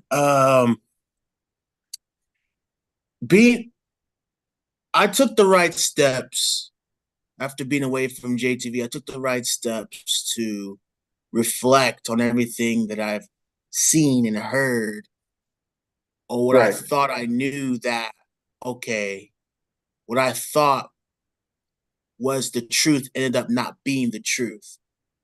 And I made the proper steps to own up to that and to talk to the right people and getting in touch and finally getting in touch with you about telling you what was, how dumb I was, how idiotic I was about the decisions I made. And, and it frustrated me that I broke off a kindred spirit, a kindred relationship with you just to try to die on a sword for somebody who didn't really give a damn about me or give a damn about what I believed in. Right. And I jumped into the wrong conversation, and and I learned from that. Like I said, we had that conversation on Messenger. We had that conversation on Facebook, and I made the proper step. I apologized. We wiped the slate clean, and I was allowed to return. To come back to JTV. And do I say our relationship have gotten deeper since that? Yes. Yes, in fact. I feel like I've had more conversations with you than in the past because it took, I do feel bad that it took me leaving just to have that deeper connection, because now it's like, wow, I've found stuff I didn't even know you were in that era that I was in. We talked about the WWF and everything else. We two old people. And it's like it was like, wow. What I thought he was really controlling and all these type of different things. Is like, no, he wasn't. He was never that. So it really dawned on me. Like, it really not dawned on me per se, but it really opened my eyes that you cannot trust everyone's opinion about a person because they can be toxic about their opinion. So going into my return that day towards the fight against D-Pad, my main focus was reproving why I belonged here. And I know it wasn't going to be easy. I know it wasn't going to be easy to get back to what I was doing. So I had to really dig down deep and grind back to the top, back to being who I was, proving that what they said about me wasn't it. Right. And I had to make an example out of D-Pad. So I beat the shit out of him. I beat the living dog shit out of that person, out of that man, because it was me saying, hey, you in my way. I need to make things right. I need to make things right with the whole of the JTV roster, the people in the back. So I'm going to beat the shit out of you to get you out of my way and add you to the this is what I'm about category. And then from there, I've just been on fire since my return. I don't think I have lost since I returned. I don't think I've lost since I returned. No. Even if you lost, you've been doing your shit. That's what I understand. That's what matters. So win and loss is just a part of the game. No, matter of fact, I'm lying. I only lost one match since I returned because I lost against Vardy. Yeah. That was the last match I've lost, and that was against Vardy. Right. And oh shit, you sound robotic. Is only your intent is what matters more. You kind of breaking up a little bit. You with me? Yeah, you coming in robotic though, a little bit. Hey man, I'm coming robotic. I'm a Terminator. But as long as you can catch me, good. As long as you can catch me, that's all that matters. We out here. All right, Marcus now. Let me hit Marcus with something. Yes. Let me hit you with February 6th. Sound like shit now. Let me hit you with February 6th, 2021. You had a really intricate storyline with Ray Everett, Burke Lawson, the profound spokesman to the Skull Brotherhood, and you was able to come on top at JTV No Redemption. it was a situation in which you have been tormented time and time again.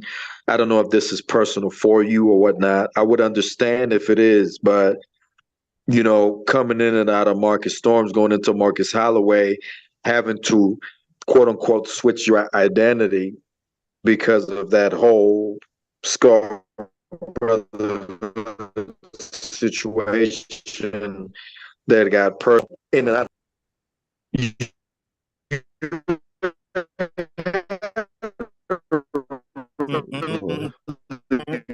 Good, interesting, fun program between you and yourself and Everett. You came out on top.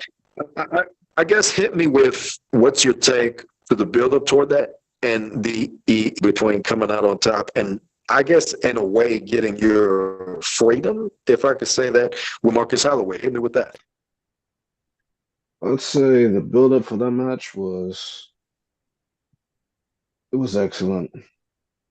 Very, very good. Because I had nothing more than I ever wanted to get my hands on Ray Everett. And I finally got the opportunity to do so. Right. And I enjoyed every last second of that match. From the start to the end. I just wish he would have came more prepared. There was a lot. It culminated with the end of the destruction of the book. And I thought that was interesting, leading to the situation between you and Maverick. But the book is just destroyed, and the book is never ever coming back, right, Marcus? We're never ever going to revisit that time, man. The book is never coming back.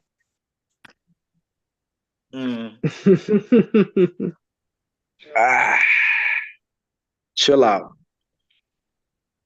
Yes, that laugh, book right? is. Heard that laugh, the right? Book is somewhere. No, you can't say that, Marcus. You better relax. The book doesn't exist anymore. It's destroyed in time. You better chill your ass out. All I can say is never. You better chill out because anything can happen. Now, I really got to pose this question right here. We got to talk about JT. Oh, go ahead. Everybody is skipping. I don't know. It's kind of weird. Well, it's been laid out.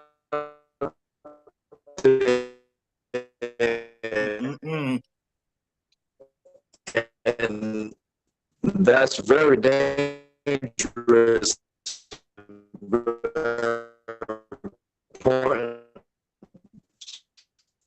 But I can't go continue.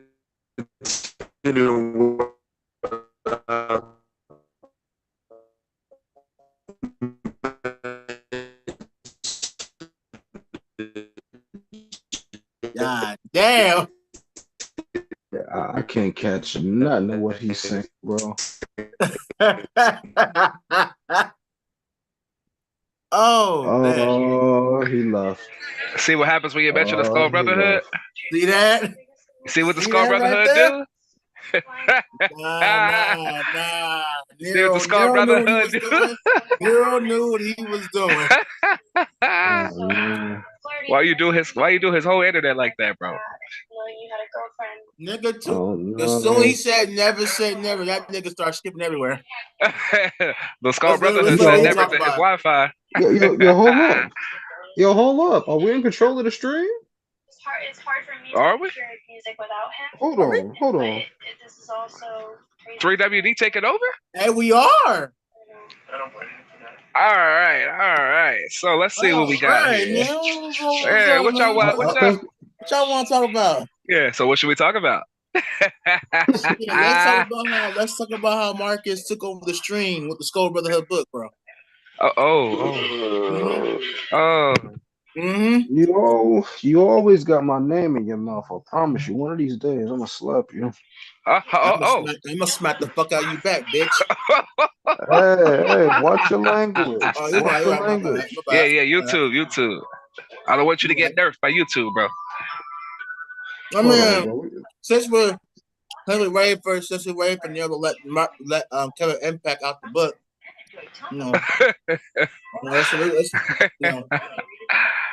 let me ask you a question. Let's keep it going. Let me ask you a question. I'm the host temporarily, Mr. Amazing. Yeah. So why you let me get jumped though? I told you, man. I had to take care of the kids, man. No. I wasn't even in the whole state, bro. I was at home. I was at home, bro. I needed you. Hey, man. Sometimes things happen, but we just got to make sure it don't happen again. Sometimes things happen, huh? Yep. I got my ass beat. Hey, man. It ain't gonna happen again, bro. How'd it feel? He said it might not happen again. Me being me, I think I'm